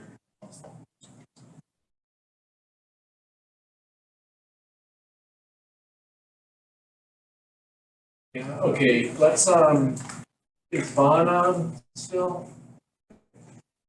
Oh, there we go, Vaughn. Can we skip to you? Would you be ready for a update from DFPC? Yeah, and sorry, Dan, I don't have the agenda in front of me. Are you just looking for a general update? Yeah, yeah. Okay. Yeah, and I think like everybody, you know, kind of an interesting, we'll leave it at that, legislative session. I think from a DFPC standpoint, we had some good things and some things maybe we didn't hope go our way necessarily, but you know, like I said, we'll keep working, you know, with our partners for sure. The Colorado Fire Commission, and you know, kind of regroup and reprioritize and keep pushing from there. You know, we were able to get some prescribed firework done this year, in particular piles with all of the snow. We got a lot more done than we've done in recent memory, and a little bit of broadcast burning this spring, which was good. And then really just, you know, we were from a fire response standpoint, we were getting super busy down in the southeast corner of the state. Actually kind of had literally Dust Bowl, you know, 1930s Depression era Dust Bowl condition down there. Got busy, but this precipitation is helping out. Just kind of getting ready for the core fire season. And then I think maybe one item of note for this group related to it is we have entered into an agreement and a partnership with the Arapahoe Roosevelt National Forest, kind of partnering together, leveraging resources with some of their funding on a kind of a pilot project to have a fuels module that we will hire and staff that should be able to do work on both sides of the fence, so to speak, private lands and federal lands, with an emphasis on trying to, you know, start doing some of the work related to prescribed fire in areas where, you know, we've either done the mechanical work and we need to burn the piles, or start moving to at least some areas where we can start looking at, you know, doing broadcast burning sometime in the near future. So I'll just leave it with that for right now, unless there's any questions. Great, thanks, Vaughn. Any questions for Vaughn?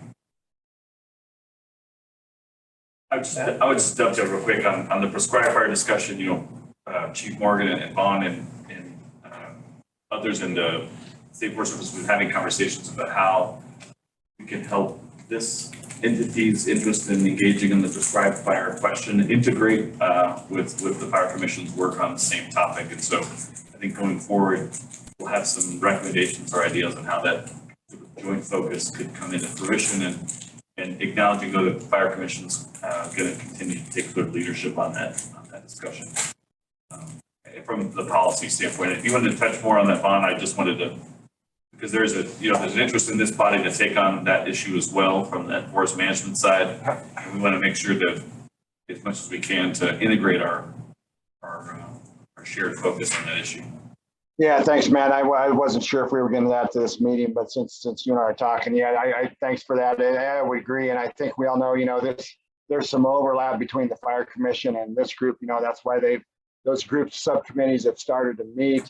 It's a very broad, complex issue with a whole lot of factors, and kind of the discussions like Matt said, we've had with State Forest Service is really what we probably need to do before we dive too far into any one particular of those components of prescribed fire, is really kind of step back, do some assessment and planning, and really kind of get a big picture strategic view from a state perspective, and really kind of look at some clarity, some buy-in, some priorities, kind of those things where we can, start focusing on priorities, taking, one bite at a time, so to speak. And start moving the needle a little bit on this, knowing that it's going to take some work. So thanks, Matt. Yeah, and we'll keep the two groups working together on this. Great, thanks, Lon. Any other questions or comments? Okay, let's move to Matt. Sure. So I'm going to do kind of a quick overview of a bunch of key programs that we've been touching on throughout the last year or so. Just an update on the Incentives for Local Governments program that came out of last year's session. Roughly, that's essentially matching or leveraging communities that have taken the initiative to pass bond referenda or have dedicated funding for mitigation forest health within their jurisdictions. Roughly $15.4 million of ask came in. We'll be awarding roughly $9 million. We are in the final stages of that selection process. I think it closed at the end of April. Working with some of those applicants to rough in some of their needs and making sure that they're meeting the minimum qualifications. We'll announce that here in the next probably a month or so. I think we touched on this in the last meeting that all the $15 million in FIRWIN grants went out, and those projects are starting to take shape, and we'll see some implementation take shape here or move to implementation this summer. And so hopefully we'll find some opportunities to see where that program continues to make an impact. Another one of our goals is for the interim committee for Wildfire Matters review, and it'll dovetail with our meeting this summer, is to give a pretty comprehensive update on how we're executing on healthy forest vibrant communities plus ups that came out of the 22 session. But there was roughly $6 million in additional funds beyond the annual $2 million allocation, and $3 million of that was focused on watersheds. So we'll describe some of those projects, as well as $3 million additional dollars for just increased capacity across the board. We've got some preliminary investments for increasing our capacity for site-specific LiDAR and improvements in other like software for the nursery, like our software program for the nursery, I think was constructed like Microsoft, Windows 95. So we are just making small investments here and there that'll gain big efficiencies. Speaking of the nursery, really a truly amazing effort by folks in this body, as well as I got to give huge credit to Kristen Garrison in particular, our Associate Director for Forest Planning and Implementation, on helping shepherd that bill, acknowledging it's not in the governor's budget. And yet it was a priority of this group, and the support from the General Assembly, from Senator Cutter's carrying it in the Senate. Just really, really exciting that $5.38 additional $1 million is coming forward, and that's going to be combined with last year's $5 million allocation, which pushed us in a perfect position to move out with a comprehensive revitalization of the nursery. Our nursery manager, Scott Godwin, in the visits that we've been hosting, is talking about, our annual production was right around 700,000 when we were at sort of peak efficiency using the current infrastructure. Our goal is now in that 2 to 5 to beyond million seedlings per year range. And we are also in very active conversations. In fact, came up in our meeting with Secretary Vilsack last Thursday in Durango about partnering with the U.S. Forest Service to try to leverage as many of those dollars as we possibly can, and to get our state nursery into the production of federal seedling game. And that's once you're in, that's one that we could probably be dependable for a long time, acknowledging the demand and the resources available for seedling production. And so, considering it's an enterprise entity within the State Forest Service and CSU, we don't get, there's no magic money that comes every year. So you have to kind of hustle for annual resources and getting into that relationship with the federal government, acknowledging that many of those savings will likely go right into the Cameron Peak and East Troublesome and all of the other legacy fire scars that are yet to regenerate naturally. It's just really, really exciting. So thank you to the Forest Health Council for your support, both in committee as well as your advocacy outside of this body. It was just really exciting to see it go all the way through.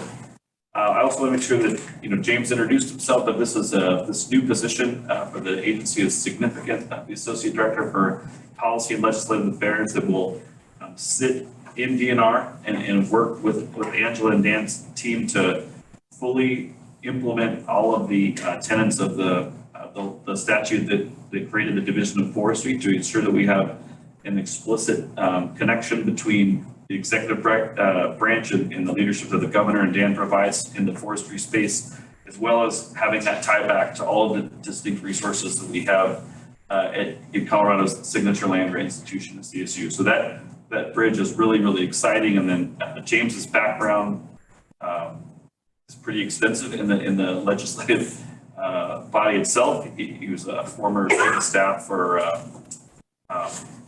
which are old by just thank you, Leroy Garcia, before he left office and took a job with the administration. So just really thankful to have James here, and if you haven't had a chance to hang out, please do so.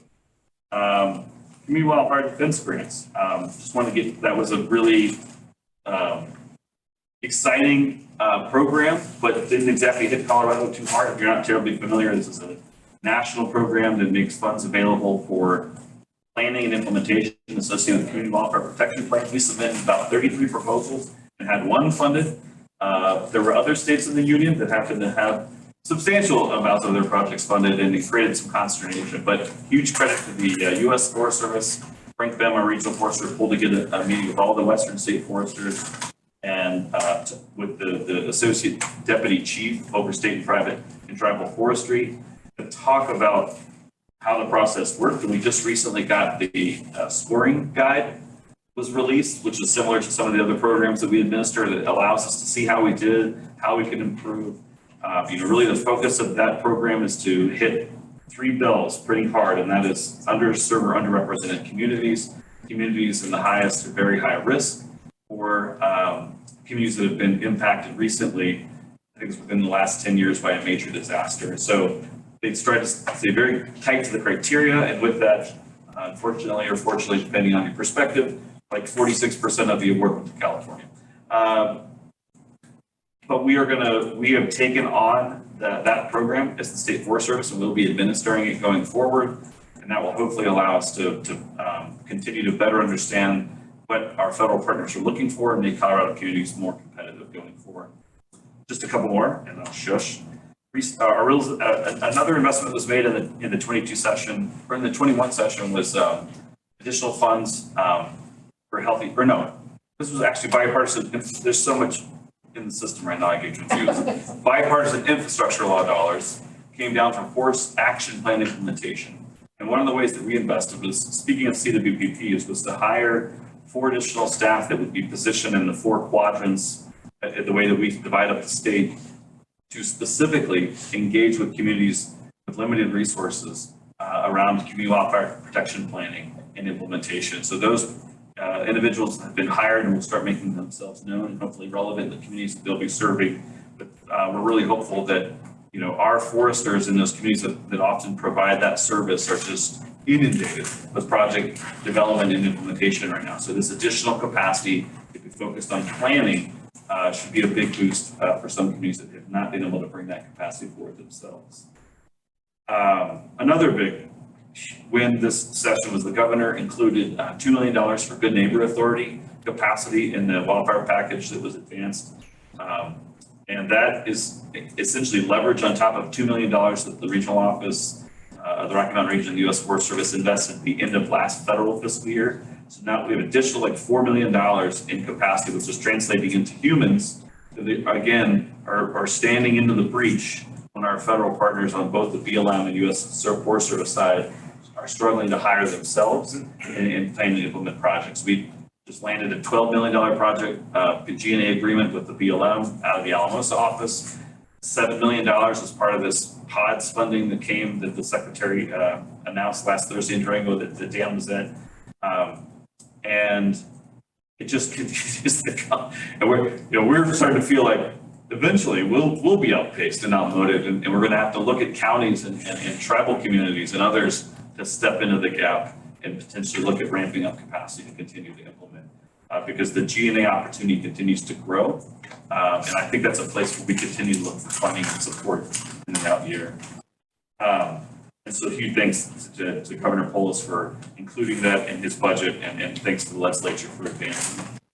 Update on carbon. So, I didn't even track 1210 or whatever that House bill was on carbon management very effectively, but we luckily have a carbon specialist on staff now, which was another outflow of the 22 session, to develop Colorado's first carbon accounting framework, as well as a co-benefit tool to capture, to acknowledge how much carbon we're capturing, so we can start using our forest treatments as a mechanism to enter into voluntary cap and trade market, which continues to grow in its significance and resources. Ashley Woolman is the name of our carbon specialist, and she's out of Gunnison, and we'll be engaging hopefully with this group going forward here and updating us on how the carbon accounting framework is coming together. And then the last couple things are just Live Wildfire Ready. I hope that you tuned in. If you were I ran out of stickers, or I would give them to you, but the governor launched the wildfire awareness campaign at his preseason briefing a couple weeks ago, and we're looking to hopefully use that outreach tool as a way to get some shared language around what it means to live in Colorado and to live wildfire ready. So make sure you have your sticker before you leave. And then the Colorado Wildfire Risk Assessment in May is going to be released. So that's a 5-year, every 60 months we update the assessment. This one is going to be the most comprehensive and probably the most data rich and data progressive tool that we've ever generated. Significant investments in LiDAR, as well as different tools for people to more effectively assess their risk depending on where they live. We've done some great outreach with the state fire chiefs and others that have had some concerns about the way that risk layer has shown up in the past. And so getting really, really positive feedback. We'll be briefing them again before it's launched. And that is an extremely valuable tool, because it's also what's going to ground. And we did a lot of coordination with the governor's office on the WUI code board bill to ensure that the layer that we were going to generate was going to match their intent, and it was going to be an effective mechanism to describe discreetly where WUI exists and where it doesn't, because obviously that's going to be critically important. So will be a key part of that place. And then last but not least, the All Lands database. So All Lands treatment database is something that CFRI has been stewarding, and we are now in partnership with CFRI to bring that database over to the Forest Atlas, so that theoretically later this fall, every member wherever you live, but certainly residents of Colorado will be able to access the database, see where treatments are occurring, see what funding is funding those treatments, see what types of treatments they are, and that will be federal lands, private lands, to the extent that we can get data from counties that collect it and NGOs that collect it, as well as the data that we generate through our tracking and monitoring database, and then all of the data that the feds populate through their databases as well. So this will be a very, hopefully, important tool to allow Coloradans to understand how we're putting these vast resources to ground and how it's impacting communities where they live. Actually, double last but not least, transitions. I wanted folks to know that if you work with Sam Pankratz, I'm the Good Neighbor Authority Program Manager, has moved on to join the National Forest Foundation. It's kind of funny in the Vilsack visit. There was a lot of I used to work for him, and I used to work for you, and I used to work for you. And so Sam is moving over to NFF, and he was just a key component with some of you in the work that we did around G&A. And he used to be our supervisor forester in Gunnison, but we wish him well, and we're excited to see that go forward. And actually, double, triple, last but not least, urban and community forestry. $5 million in the first round. We through the IRA funding, and we have reconstituted that application and are running it through our nonprofit partners for the $1 billion NOFO that's out right now with the feds. And we're very hopeful we'll see that roughly 20 to 30 million ask that we had originally put forward fully funded in this round, which will take our urban and community forestry program in this country, but certainly in this state, to an entirely new level, which is very, very, very, very exciting. So look forward to sharing more on that when we see where we stand after the round of awards is done. That was a lot. Any questions? Questions? I have a question on Secretary Vilsack's announcement and the pretty large lump sum that's coming to Colorado, and whether you have any thoughts on just how Colorado was positioned for success there and how we can continue to maybe leverage some of those investments. Sure. Yeah, so the POTS potential operational delineation system is the mechanism, and many of you are familiar with, so about 20 million went to the GMUG. I understand the majority of that's going to be in transportation, so improving road infrastructure to facilitate treatments. And then the other chunk of the 37, I think, that came to Colorado is headed to the San Juan to support RMRA implementation. And then a chunk of that went up to the Medbo route, which I'm not totally sure where that forest is positioning it. But to your point, I mean, we've had a lot of conversations about sort of the holes and the gaps in at-scale collaborative planning going on, and some of those are in key watersheds across the state. And I just want to say, and I wish Jackie was on here to actually hear me say this in front of her, but I mean, part of my job is, I believe, is to engage with it and push our federal partners into the places where we have decided as a state through this body and through other places to prioritize and to activate where we aren't fully kind of deployed. But I keep talking to these forest soups and just like kind of like, where are you at?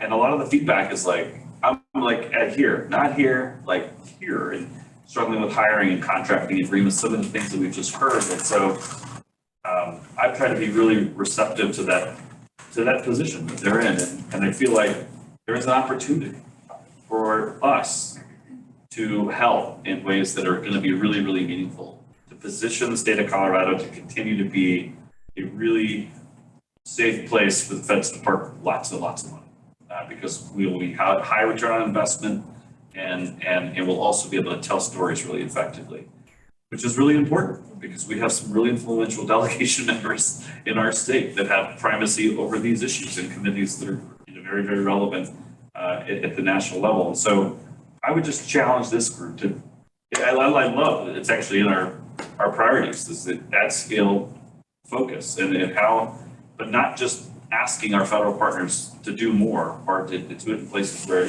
we think they should be doing more, but then to be really cognizant of like, what are we going to do as a state and as NGOs and as communities to step into the breach and the gap to assist them in ways perhaps we haven't been able to in the past, or they haven't been ready for in the past. Because I think we're at that critical mass of resources and need. And so I think I look forward to some feedback from all of you in either this setting or elsewhere on how you think we can continue to consolidate our goals and objectives and put those forward in a way that doesn't just come forward as like another ask of organizations that are at their breaking point as it relates to the resources and the expectations that come with them. Because I think that's an important cognition for us to have. And I would assume that it's going to be quickly, the case for NRCS as well, as the resources start to stack up. How can we be a relief valve? How can we be a cheerleader, a friend, a confidant, in ways that we haven't in the past, acknowledging that there's always a little bit of tension between federal entities and their state counterparts and their community counterparts. How do we minimize and erode some of that tension, build trust, and move out in a way that perhaps we only have dreamed about to now? That's kind of where my head's at. Go ahead.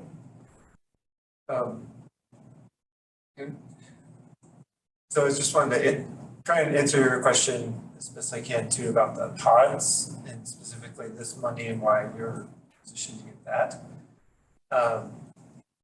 And this is something that CFRI has had a big hand in, that we have helped work with every forest in Colorado and actually throughout all of Region 2 and some of the neighboring states now. But every forest in Colorado, we have helped develop these pod networks, which is just taking where's the best place on landscape to engage fire, where you can have ensure the best safety of firefighters as well as the best chance of success to actually change outcomes of how big or where fires burn.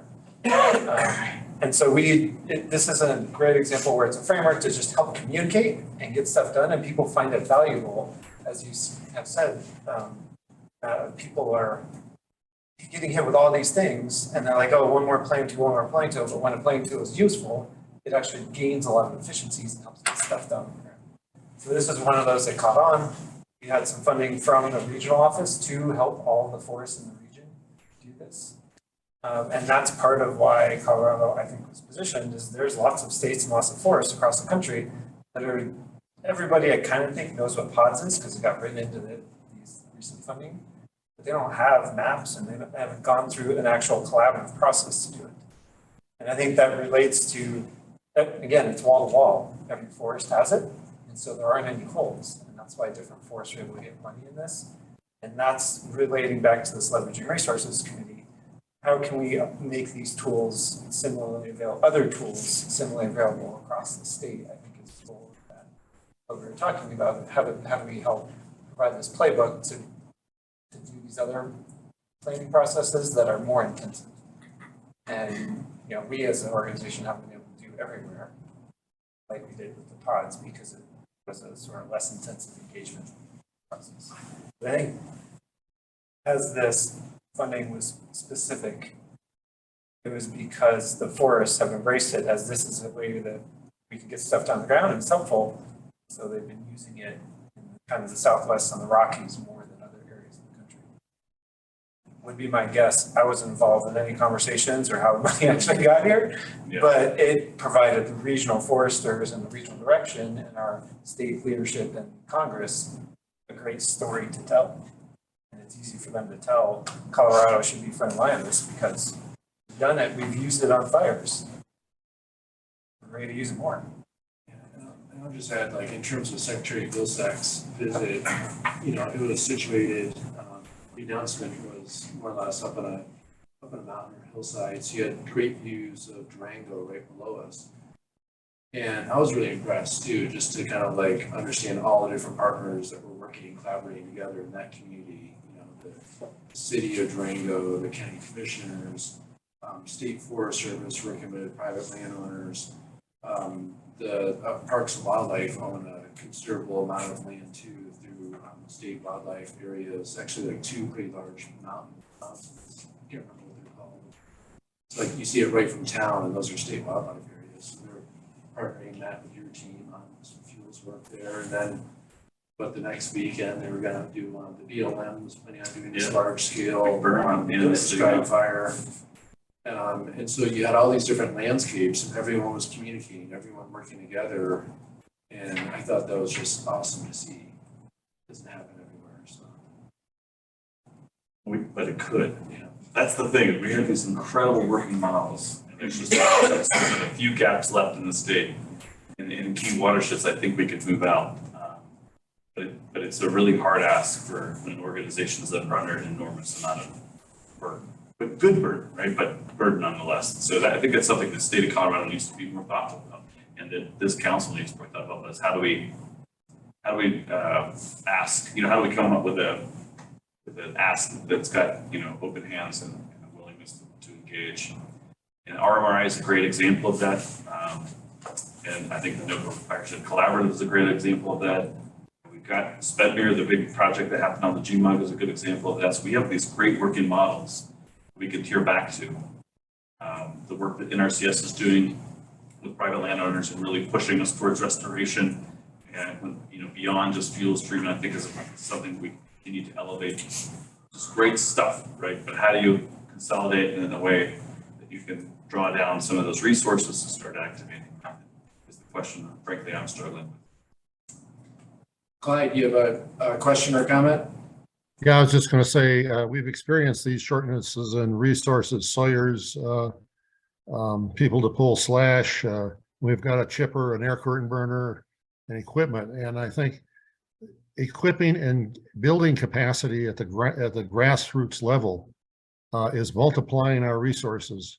it's a good investment that's there for years and years that can be shared with other private landowners or the state. So I think we've got to get free hands involved in this as volunteers. We had our meeting last week, last Saturday, had 55 homeowners out of 100 there. And that's 45% of our homeowners are absentee owners out of state. So we had a great turnout of the full-time residents. And by equipping the residents with chaps, chainsaws, face masks, the right equipment and then training so they can do it safe, we're making great strides in the private sector here. So I think it's an opportunity to grab that learning moment when people are saying there's a fire and they look up on top of Animas Mountain or out at Vallecito, the Forest Service started another controlled burn today. They see smoke. What's that? What does that mean? And that's a moment you can grasp and say, it's a controlled burn. Here's the information.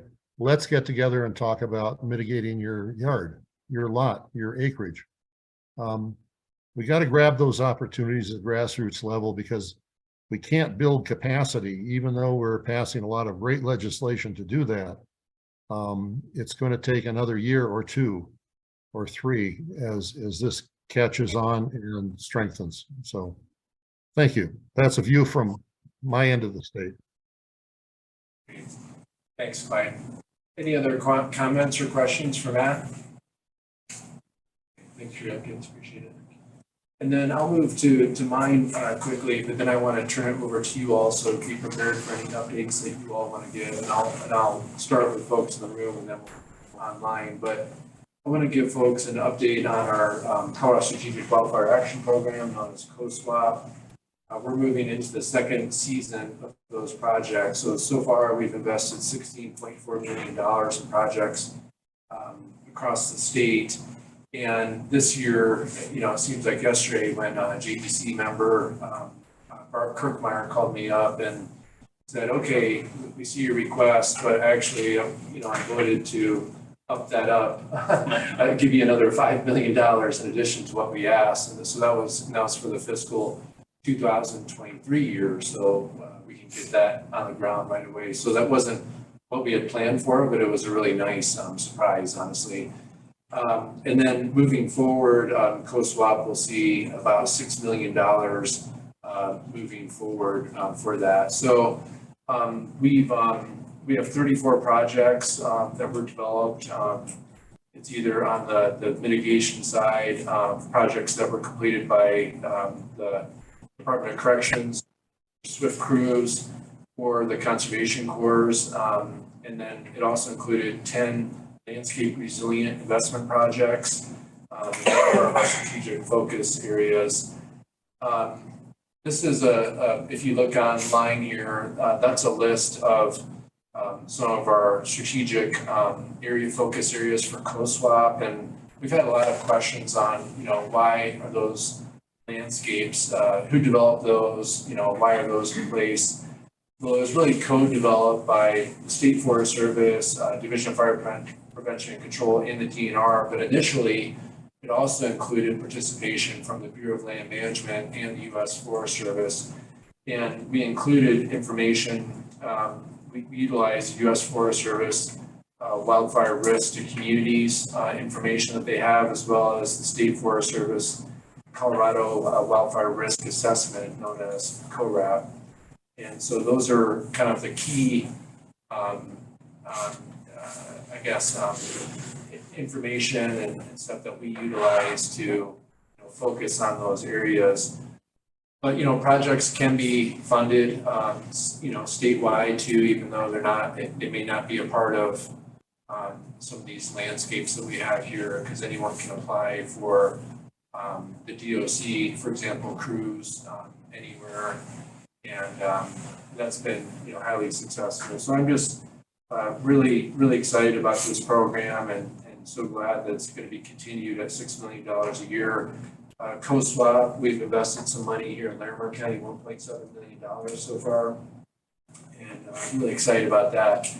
But also, we mentioned earlier, I think Jody, you might have mentioned the Wildfire Ready Watersheds program, and that's a program that's administered and kind of developed through Water Conservation Board. Before you go there. Yeah. So CoSwap was awarded another 5 million to go into the pot that you already had. And then it's gonna have another 6 million each year that goes in. Is it gonna continue to be on a rolling cycle where people can put in an application whenever? Or are you guys gonna start having an application period since it's an annual thing now? Good question. Courtney, what are we doing for that? Yeah, we're I know looking- we have 11 million for this year, but 6 million forward. We're looking to make it a little bit more structured. Okay. The first time we released the funding, we were hoping to get it onto the ground as soon as possible. And now that we have a longer term view, we're wanting to build more of a structure for applications, review and awarding. Okay, so can people apply now for the amount that's still there? Or are you guys gonna be releasing something that says? We'll be releasing another application this summer. Thank you. And then the CDBCB project, Wildfire Ready Watersheds, I've heard nothing but really positive feedback for that too. A lot of communities are trying to figure out and plan. It's almost like CDBPP square components of like, what does it really mean for a watershed, or if there's a fire, how it's going to impact our community. And so we're really happy to partner with local communities around the state to offer that information that counties and cities, municipalities will use for planning purposes, local hazards and values at risk and so forth. So those are, big picture updates for me. I just, Jody, you may have mentioned too earlier that the National Wildfire Commission, I'll just give a quick update on that. And then I want to turn it over to you all too, and let's try to finish on time if possible. But we have we actually just had a meeting yesterday. And then we're going to be meeting in Washington DC at the end of June in person. And we have various different subgroups. So similar to here where we're looking at, legislation, or we're looking at utilization and so forth. The National Fire Commission, we have subgroups that have everything to deal with like workforce capacity, landscapes, communities, federal funding. And so we have been working, as a team to make recommendations to Congress and the President that will be due. We need to finalize that by this fall. And so, just like the conference that we attended, recently, I can't tell everyone like what's in it, but we all, it's so much of what we talk about here, consistent long-term funding and not just kind of like waiting for an IRA or infrastructure bill, and then we need to solve all the problems. But we all recognize this needs to be long-term funding approaches. We recognize that capacity is a big issue. Equity is a big issue too, making sure that money doesn't just flow to those areas that have great wealth, but that we need to partner with everyone around the country. Capacity too, everyone recognizes the real importance of supporting local forest health collaborative too, and just kind of the value that they bring to the table and help get projects off the ground. We've had a lot of discussions about tribal lands as well, and making sure that our tribes are front and center, and we're partnering, and we're making sure that good partners to our tribal lands. So more to come on that. I just can't tell you exactly all the details, but it's been a real honor to serve in that role. And I'm actually going to be in DC for 3 days coming up in June for that, so it'll be pretty intense for all day meetings. End of June. Yeah, June. Say 2023. I have to do the conference of the June, so that'll be kind of cool for all there together. So. Yeah. And then we discussed the bill signing for tomorrow. So hopefully you all received an email on that, and then we'll do our best to let people know when we hear about other bills that may be in the works. But again, I just apologize in advance that sometimes it's just like, oh my gosh. We're going. Yeah, and honestly, even if like folks have worked on it, like, try your best to make these. I think they're unique, but I I've had plenty of occasions where I can't make up because I'm on the other part of the state and I hear about it and it's just like, can't make it. So just don't feel too bad if you can't make it. So I want to turn it over to you all now for updates that you all want to give, and maybe, how about we start with Amy? You want to just kind of go around and then we'll hit folks that are virtually. Does that sound good? And if you don't have an update, no big deal, you just kind of pass, but.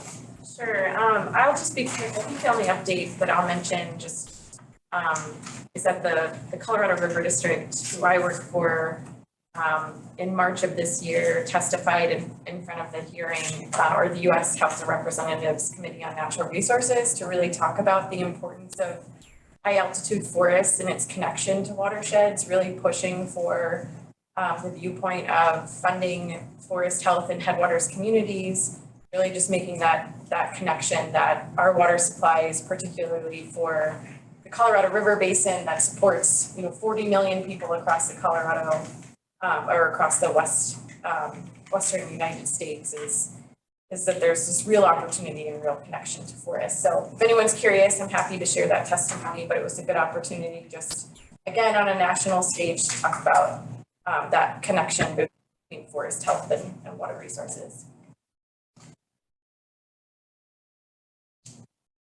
My only update is thanks to everyone who attended our cross-boundary landscape restoration workshop last week in Fort Collins. That was great. People leaned into a sort of different ways to have conversations. And thanks.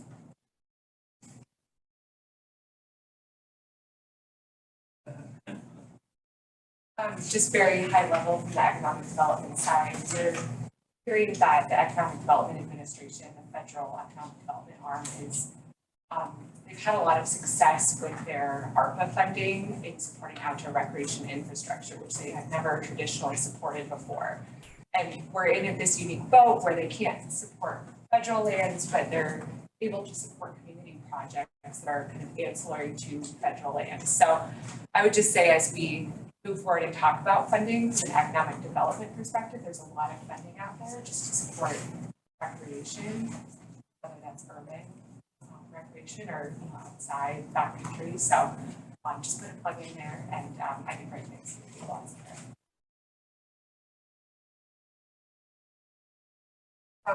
So a couple things quickly. I attended a wildfire mitigation conference that was in Steamboat a couple of weekends ago. And it was super informative. So one data point that I got from Chad Julian I thought was very interesting. He brought up grazing as a tool for fuel reduction.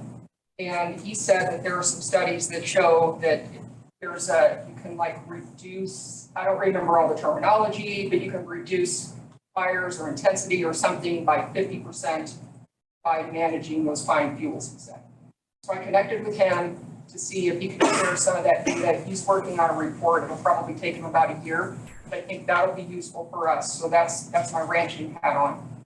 But then one of my takeaways from that conference was one of the things that I struggle with being on this Forest Health Council. There's like a completely different language that I'm still learning.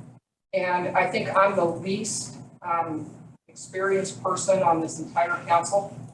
And so I spend a lot of time, not absorbing all of the information because I don't understand the language fully yet. The reason I'm bringing that up is because I feel like we've got two things going on. We have this chasm in between. So we've got all of the people involved that know what they're doing, all these super smart, very capable people. And they're like on a racehorse, and they are moving down the track all together. And then you've got the public, the general public, except for Clyde's group. They were featured in our Steamboat thing. It was super inspirational to me as a council member, but also as a citizen. You've got this racehorse racing down the field or down the track. And you've got like the general public. My perspective is they're all like still sitting in the stands twirling their umbrellas. Like we're leaving them all behind. And I think part of the reason we are is because of this language barrier. And so I'm only realizing this in the last couple of weeks, that maybe one of the things that we might be able to do in 2023 or 4, maybe we focus some on how do we engage people? What programs can we help, specific programs? Can we help, put in communities' hands and say, here's a great program for you guys to engage your community members, your HOA members and stuff like that. Things as simple as like in Clyde's HOA where they all get together and have a meeting and they have a work day and then they have a barbecue. Simple stuff that gets people, you've got to have boots on the ground. We've addressed some of this workforce stuff, but I think it's going to take volunteers and communities to get the work done. So. I don't know. I think I gave a lot of updates. We're doing a lot of work here at Larimer County, and we just hired a new, in the Lori's department, Justin's, what's his name? Josh Roberts. Josh Roberts, and He's the mitigation coordinator for our office. So we're one of the only emergency management offices in the state that has somebody who's dedicated to mitigation, which we're kind of proud of. So you might be seeing him, I might bring him around. Otherwise, I think I've shared a lot. So, and I want to thank you all for coming to Larimer County. It's really an honor, and we're just really thrilled that you came, and we appreciate the 1.7 million. We're trying to do a lot of great work, and I hope you all really proud of the collaborations and the partnerships we have. So, thank you. Katie Pratt-Novak, I'm the Collaboratives representative type person.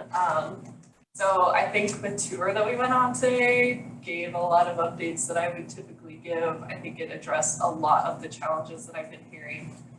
But I do have a couple things. One is I am writing little summaries for collaboratives of these meetings. Holly's helping take notes so that we can be pretty thorough in that. I do put a little disclaimer that it's not like an official council document, but just something that I can send out to collaboratives. With that, I'm also next week gonna host, we're doing these peer learning sessions with the Colorado Forest Collaboratives Network. They're called Branching Out, and the goal is like to connect people from different collaboratives and partners from across the state. So next week, I am gonna give, again, kind of a quick summary of what we talked about, and then I'm gonna open it up to the collaboratives to just go into like breakout groups and discuss ideas and things that we've talked about. So I want to invite all of you to come if you're interested. It'd be a good time to like really hear from the ground level what people are up to and give your perspective as council members. If you do come and you want to let me know so that I can like point you out, that would be great. And then the other thing is we're having our annual Forest Collaborative Summit on September 7th, 2023 in Salida. And that's like a statewide gathering in person of all the collaboratives and partners. And one of the big things that we try and offer is like the policy connections, especially at a state level. So I might reach out to some people personally and invite you, but also everyone here is welcome to come to that as well. So that's all from me. Hi, Frank Falzone of NRCS. I don't have too much to add, but I guess I'll just say that we're gearing up, preparing for all the federal funds that are coming our way. I've been having somewhat regular and more frequent conversations with our environmental compliance folks, just so I can better understand how to streamline, our planning process and still meet all of our obligations to NEPA to help our staff and our partners spend the money. So it's kind of what I've been doing lately. That. Oh man, that's what I hear from me. Anyways, my name is Selwyn Fights, coming from the Ute Mountain Ute Tribe. I also represent the Southern Ute Tribe with this appointment to this council.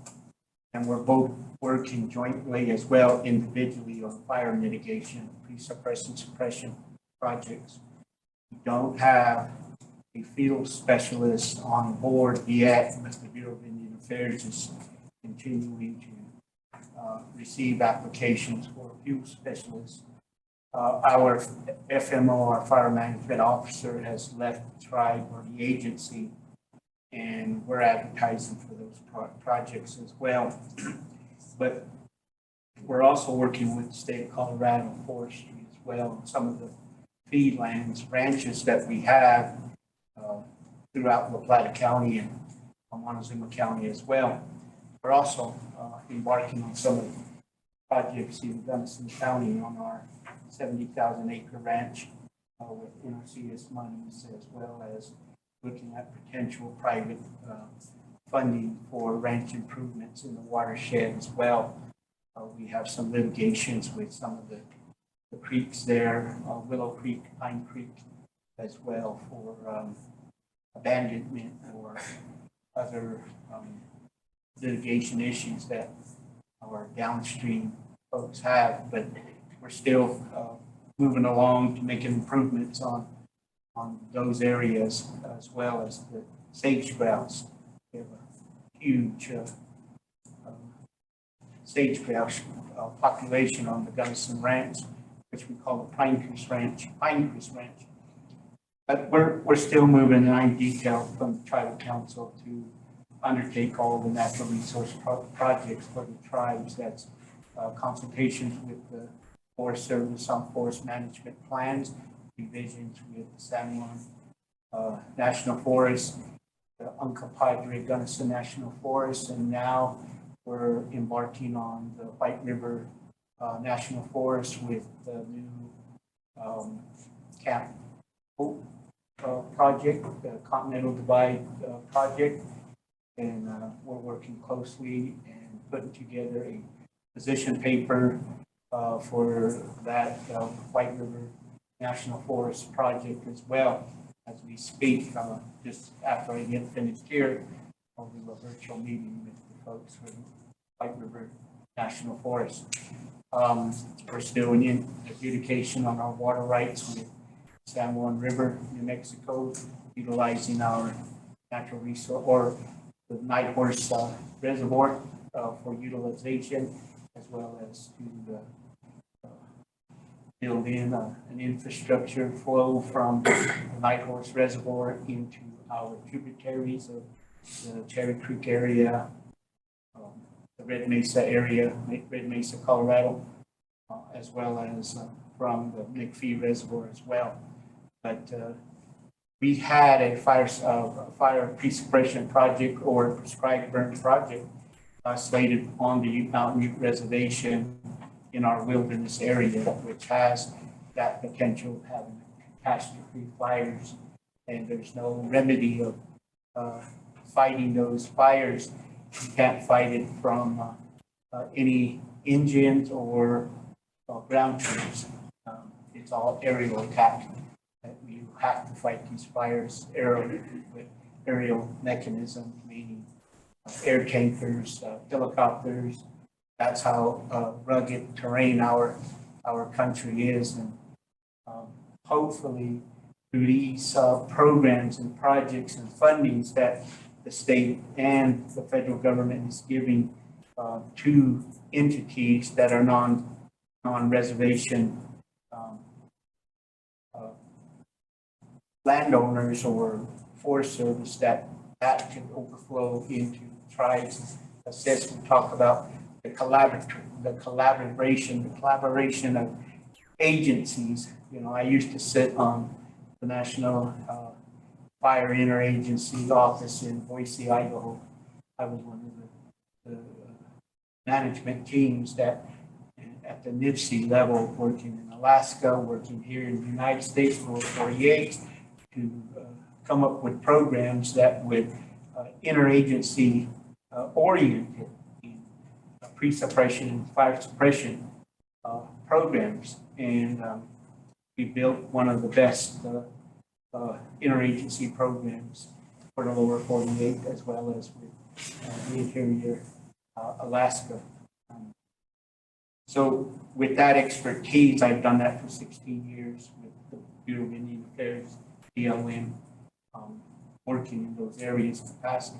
And I see these projects here, these watershed projects that is happening. I see what the the mitigations that are happening here, the restoration of these lands, I understand that. I understand the mechanism. It's how do you fully utilize it? How do you, as the lady had suggested, is how do you educate the public into what you're doing because of these big fires that have swept across this area and swept across the country. But we're talking about Colorado. So how do we collaboratively work together? This is one area in north central Colorado.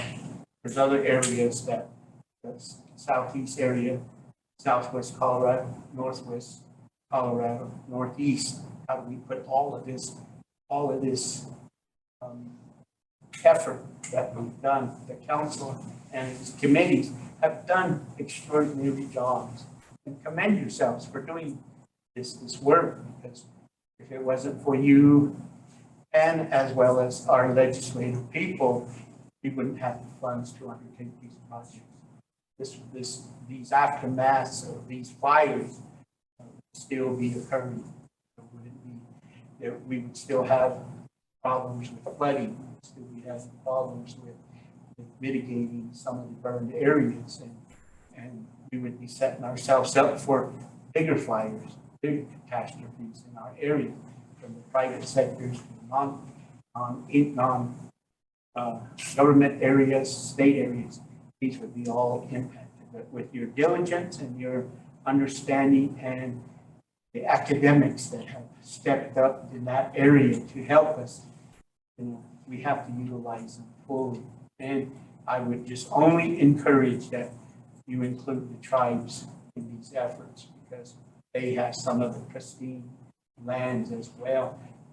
Yes, it's not populated, humanly populated, but it has abundance of wildlife on those areas, on the reservation as well, because there's no human activity on the reservation. So reservations are communities are built in one area, but the whole,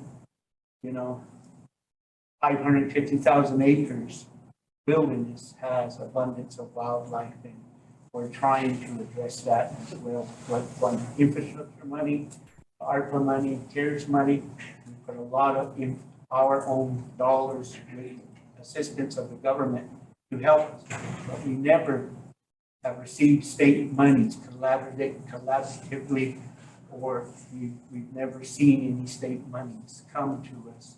And we only would like to see that happen in the future, not currently. Let us build our capacity, let us build our infrastructure so we can undertake this. So that's what I bring to the table. And sitting on this council, it's awesome, and I've got to get myself. I have other responsibilities. I sit on my forte is I work in the health field. I'm working on my master's degree in public health. That's what I do. I work in that arena, but I also have the education. I work with the Colorado Department of Education, the Colorado Department of Health, and I work on natural resources, and I work on the tribe's financial community. So I have many hats that I wear, but in particular, this is what I enjoy doing, the forestry, natural resources. So I go around the state and advocate and talk to special interest groups about our water, about our natural resources. And it just only, it only enhances my knowledge to be a part of this. And, there are times where I'm here in these meetings and I first see other people that are similar to me, but I don't take offense to it because it empowers me to say, hey, we're here, they're going to do a good job, and the acceptance and the knowledge that I bring to the table is awesome. People enjoy what's brought to the table from the tribal nation side. I've never seen this in all 18 years that I've been in leadership. I've never seen the Ute tribes or any tribal entity brought to the table. And in the last 2-3 years under under Governor Polis, and I've sit on several committees for the governor as well. So I'm here to share what we can, and I'm also wanting to get input and inclusion in some of the projects as well, even though it's not going to help us today, but it will help us tomorrow, you know, for the betterment of our lands. We want to be better stewards than we are, and we should be better stewards for this land that we all share. This is what we have. This is the land. I have a big push because I have over 50 acres of pristine ponderosa pine on the mountain. And one of the projects was to have a prescribed burn before a lightning strike fire hits it, because it's overabundant. It has a jackpot. So as our friend here from NRCS was saying, what are you doing with your juniper pinon project? We have dead pinon and cedar on our lands, jackpotted, ready for a lightning strike. We have those fires on the reservation. They do wreak havoc. They'll combust sandstone to sand, and that's bad. That's a real. But we have to be better stewards, and I'll reach out to the agencies that are noted in here to help us. Let's put a mitigation project together, a mitigation plan. We talk about biomass. We have conservancy programs out off the reservations that are coming to us, forestry initiative programs that are looking at biomass on our ranches to develop a biomass project on our ranches. And that's not going to go away. It's always going to be there, and the tribe needs to take the advantage of it. You know, we're looking at renewable energy. Biomass is a part of that renewable energy process. And I've been to the NREL project and looked at and visited with the individuals in NREL, the National Renewable Energy Laboratories. I've gone through their programs, looked at different mechanisms, different ways to help in our renewables as well. So it plays a big part. It's what I do for my reservation and the people of the Ute tribe. So this is who I am, and I will attend the signing tomorrow. And then I got another Colorado Commission on Indian Affairs, Health and Wellness Committee. And then I'm off to Salt Lake to swear in tribal leaders. So I have to go to date, and my jet awaits me, and it'll take me away. So thank you for your time. Thank you for giving me this time. And this is the first time I've been to Fort Collins, and you know, I've been very pleased. I really enjoyed the hospitality and the rain. You don't get the rain down in Southwest Colorado, but this is like, wow, I'm gonna look for a house. I came in from I-25 just to have a say. I said, there's one of my mansions there. We appreciate your involvement with this commission, and it seems like yesterday when the legislation passed and legislators created a tribal seat, and I remember so vividly calling up Chairman Hart, who's the current chair of Ute-Mont Ute, and Chairman Baker, who's the current chair of the Southern Ute tribe, and I said, called them up individually, and I said, great news, there's a tribal seat, and they both said, what do you mean, there's just one? Because, obviously two tribes, and they both agreed that you'd be a great person to fill the seat. So I know they have your trust and support, but it's just that I don't know if there are any legislators listening anymore, but when you think about bills, it's important to think about making sure the tribal voices are here and heard, but you can also understand the complexities that there's two formally recognized tribes, and they're both very different, frankly. They were Chairman Baker was a schoolmate. We graduated the same year, and Chairman Hart was my vice chairman when I was the chairman of tribe. I've been doing this for 18 years. I'm representing the tribe. It's a long time. Well, thank you. Thank you. Let me see if there's any comments for folks online. You don't have to have a comment or update, but if you do, please, raise your hand or just speak up too. That's fine. All right, thank you for the invitation. Clyde Church, La Plata County Commissioner. The last year, we've added a fire mitigation specialist and a grant writer to support. Also supporting them with our finance department for management of the grants. We've added a watershed fund and watershed and fire mitigation fund. We put $1 million of our ARPA money in that, or general fund money. And then received about 2 million something from congressionally directed funds. And we're focusing on the Florida River watershed, which supplies water to Durango. It's a joint project with the city of Durango. We formed a fire advisory council and are working on a revision to our WUI code, fire WUI code. We also have started construction on a new Doppler radar at La Plata Durango Airport, and that'll fill that black hole that's down in the four corners. This will be connected to the national, get to NOAA and be part of the national network. So you can dial it up anytime, or you can just look in your app for weather coming through. We still are getting some floods from the 416 fire from 2018. We received NRCS funding, put in a couple of culverts.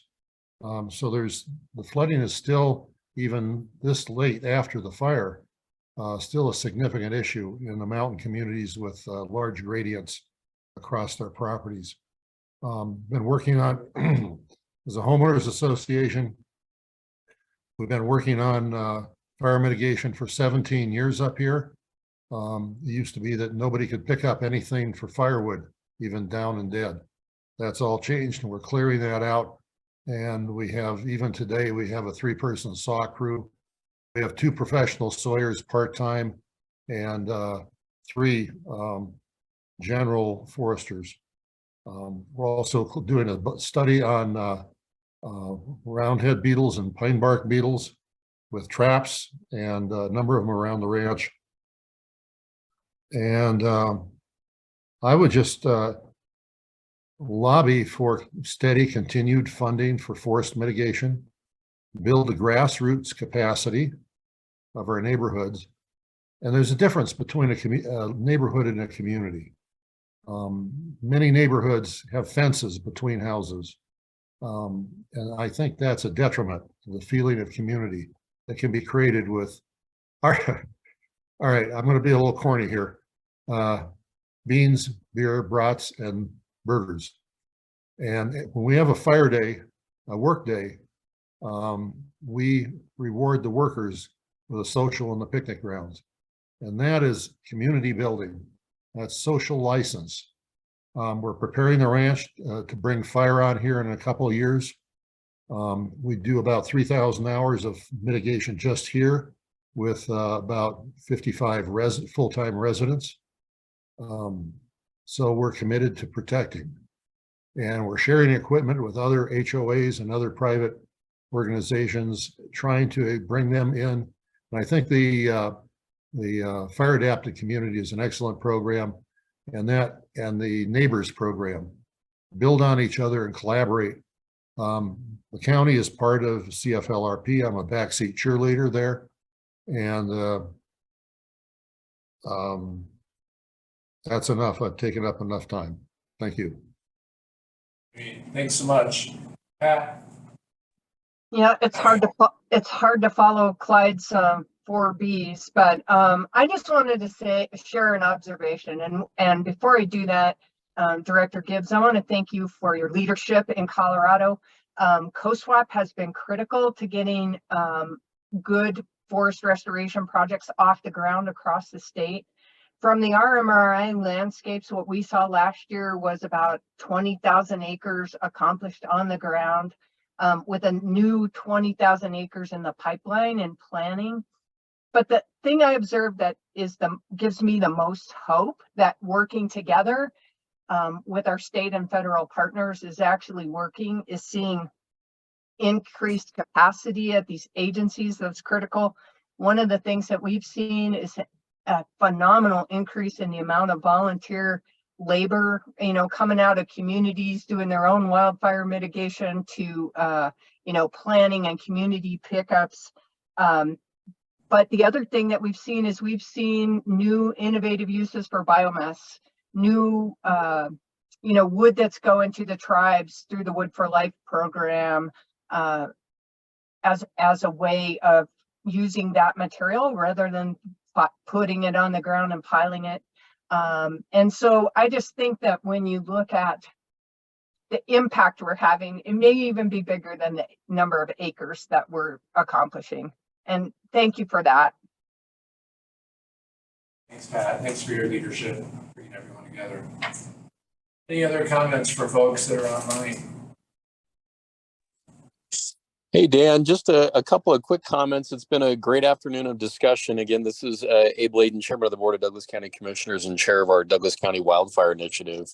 I'll be super brief and just say we're really thrilled to have the state's only county-driven aerial support service with almost a year-long contract, and now working with the federal government to provide additional aerial support. We continue to have mitigation services allowing folks that 25-75% match to mitigate their densely wooded areas. If they're somewhat cash poor, they can provide in kind, and we'll provide a 75% match. And then still working on that shaded field break. We've got a lot of that done at Sandstone Ranch, our open space, one of our open space areas in Douglas County, and continuing to get back and forth to DC to work with Congress on a little bit more funding on shaded field break. So that's Douglas. Great. Thanks so much, Abe. Any other comments for folks online? Next, I want to move it to see if there's anyone from the general public is here to speak as well, to offer that opportunity. I will say just a quick thank you to everyone. My name is Sandy Good, and I am the program manager for Peaks to People Water Fund here in Fort Collins. And on behalf, I'm here on behalf of the Big Thompson Watershed Health Partnership. We hosted the tour this morning, and I just want to thank everybody who came out for that. And, I'm glad we were able to spend some time in the field. Unfortunately, the rain did kind of chase us out of McGregor Ranch, but thanks so much for letting me listen in on today's meeting. Is really very interesting, and thanks again to everyone who came out today. Thanks, Andy. Appreciate it. Anyone else from the general public would like to say a few words? Okay. Before I offer a motion to adjourn, I want you all to think to one of our upcoming meetings for October. We'd like to have it on the Western Slope. So give it some thought on where you think a good location would be, and if you'd like to consider hosting that. Courtney, you have anything regarding that? I think if it's possible to rope in some sort of tour like we did today, any projects in the area, it doesn't have to be something that your group in particular is working on, especially if there's wonderful partners like for today's tour. Good. Well, we're a little bit behind schedule, but I think we've had some really great discussions today, and I really appreciate everyone's involvement. So with that, do we have a motion to adjourn? I'll move. Okay, do we have a second? Second. Second. All those in favor to adjourn, say aye. Aye. Aye. Anyone say no, opposed? Okay, that's adjourned. Thanks, everyone. So the brewery is 9 minutes from here, Horse and Dragon, and there's no food. There's going to be 2% presentations in the lunch. So right across the street is Slice.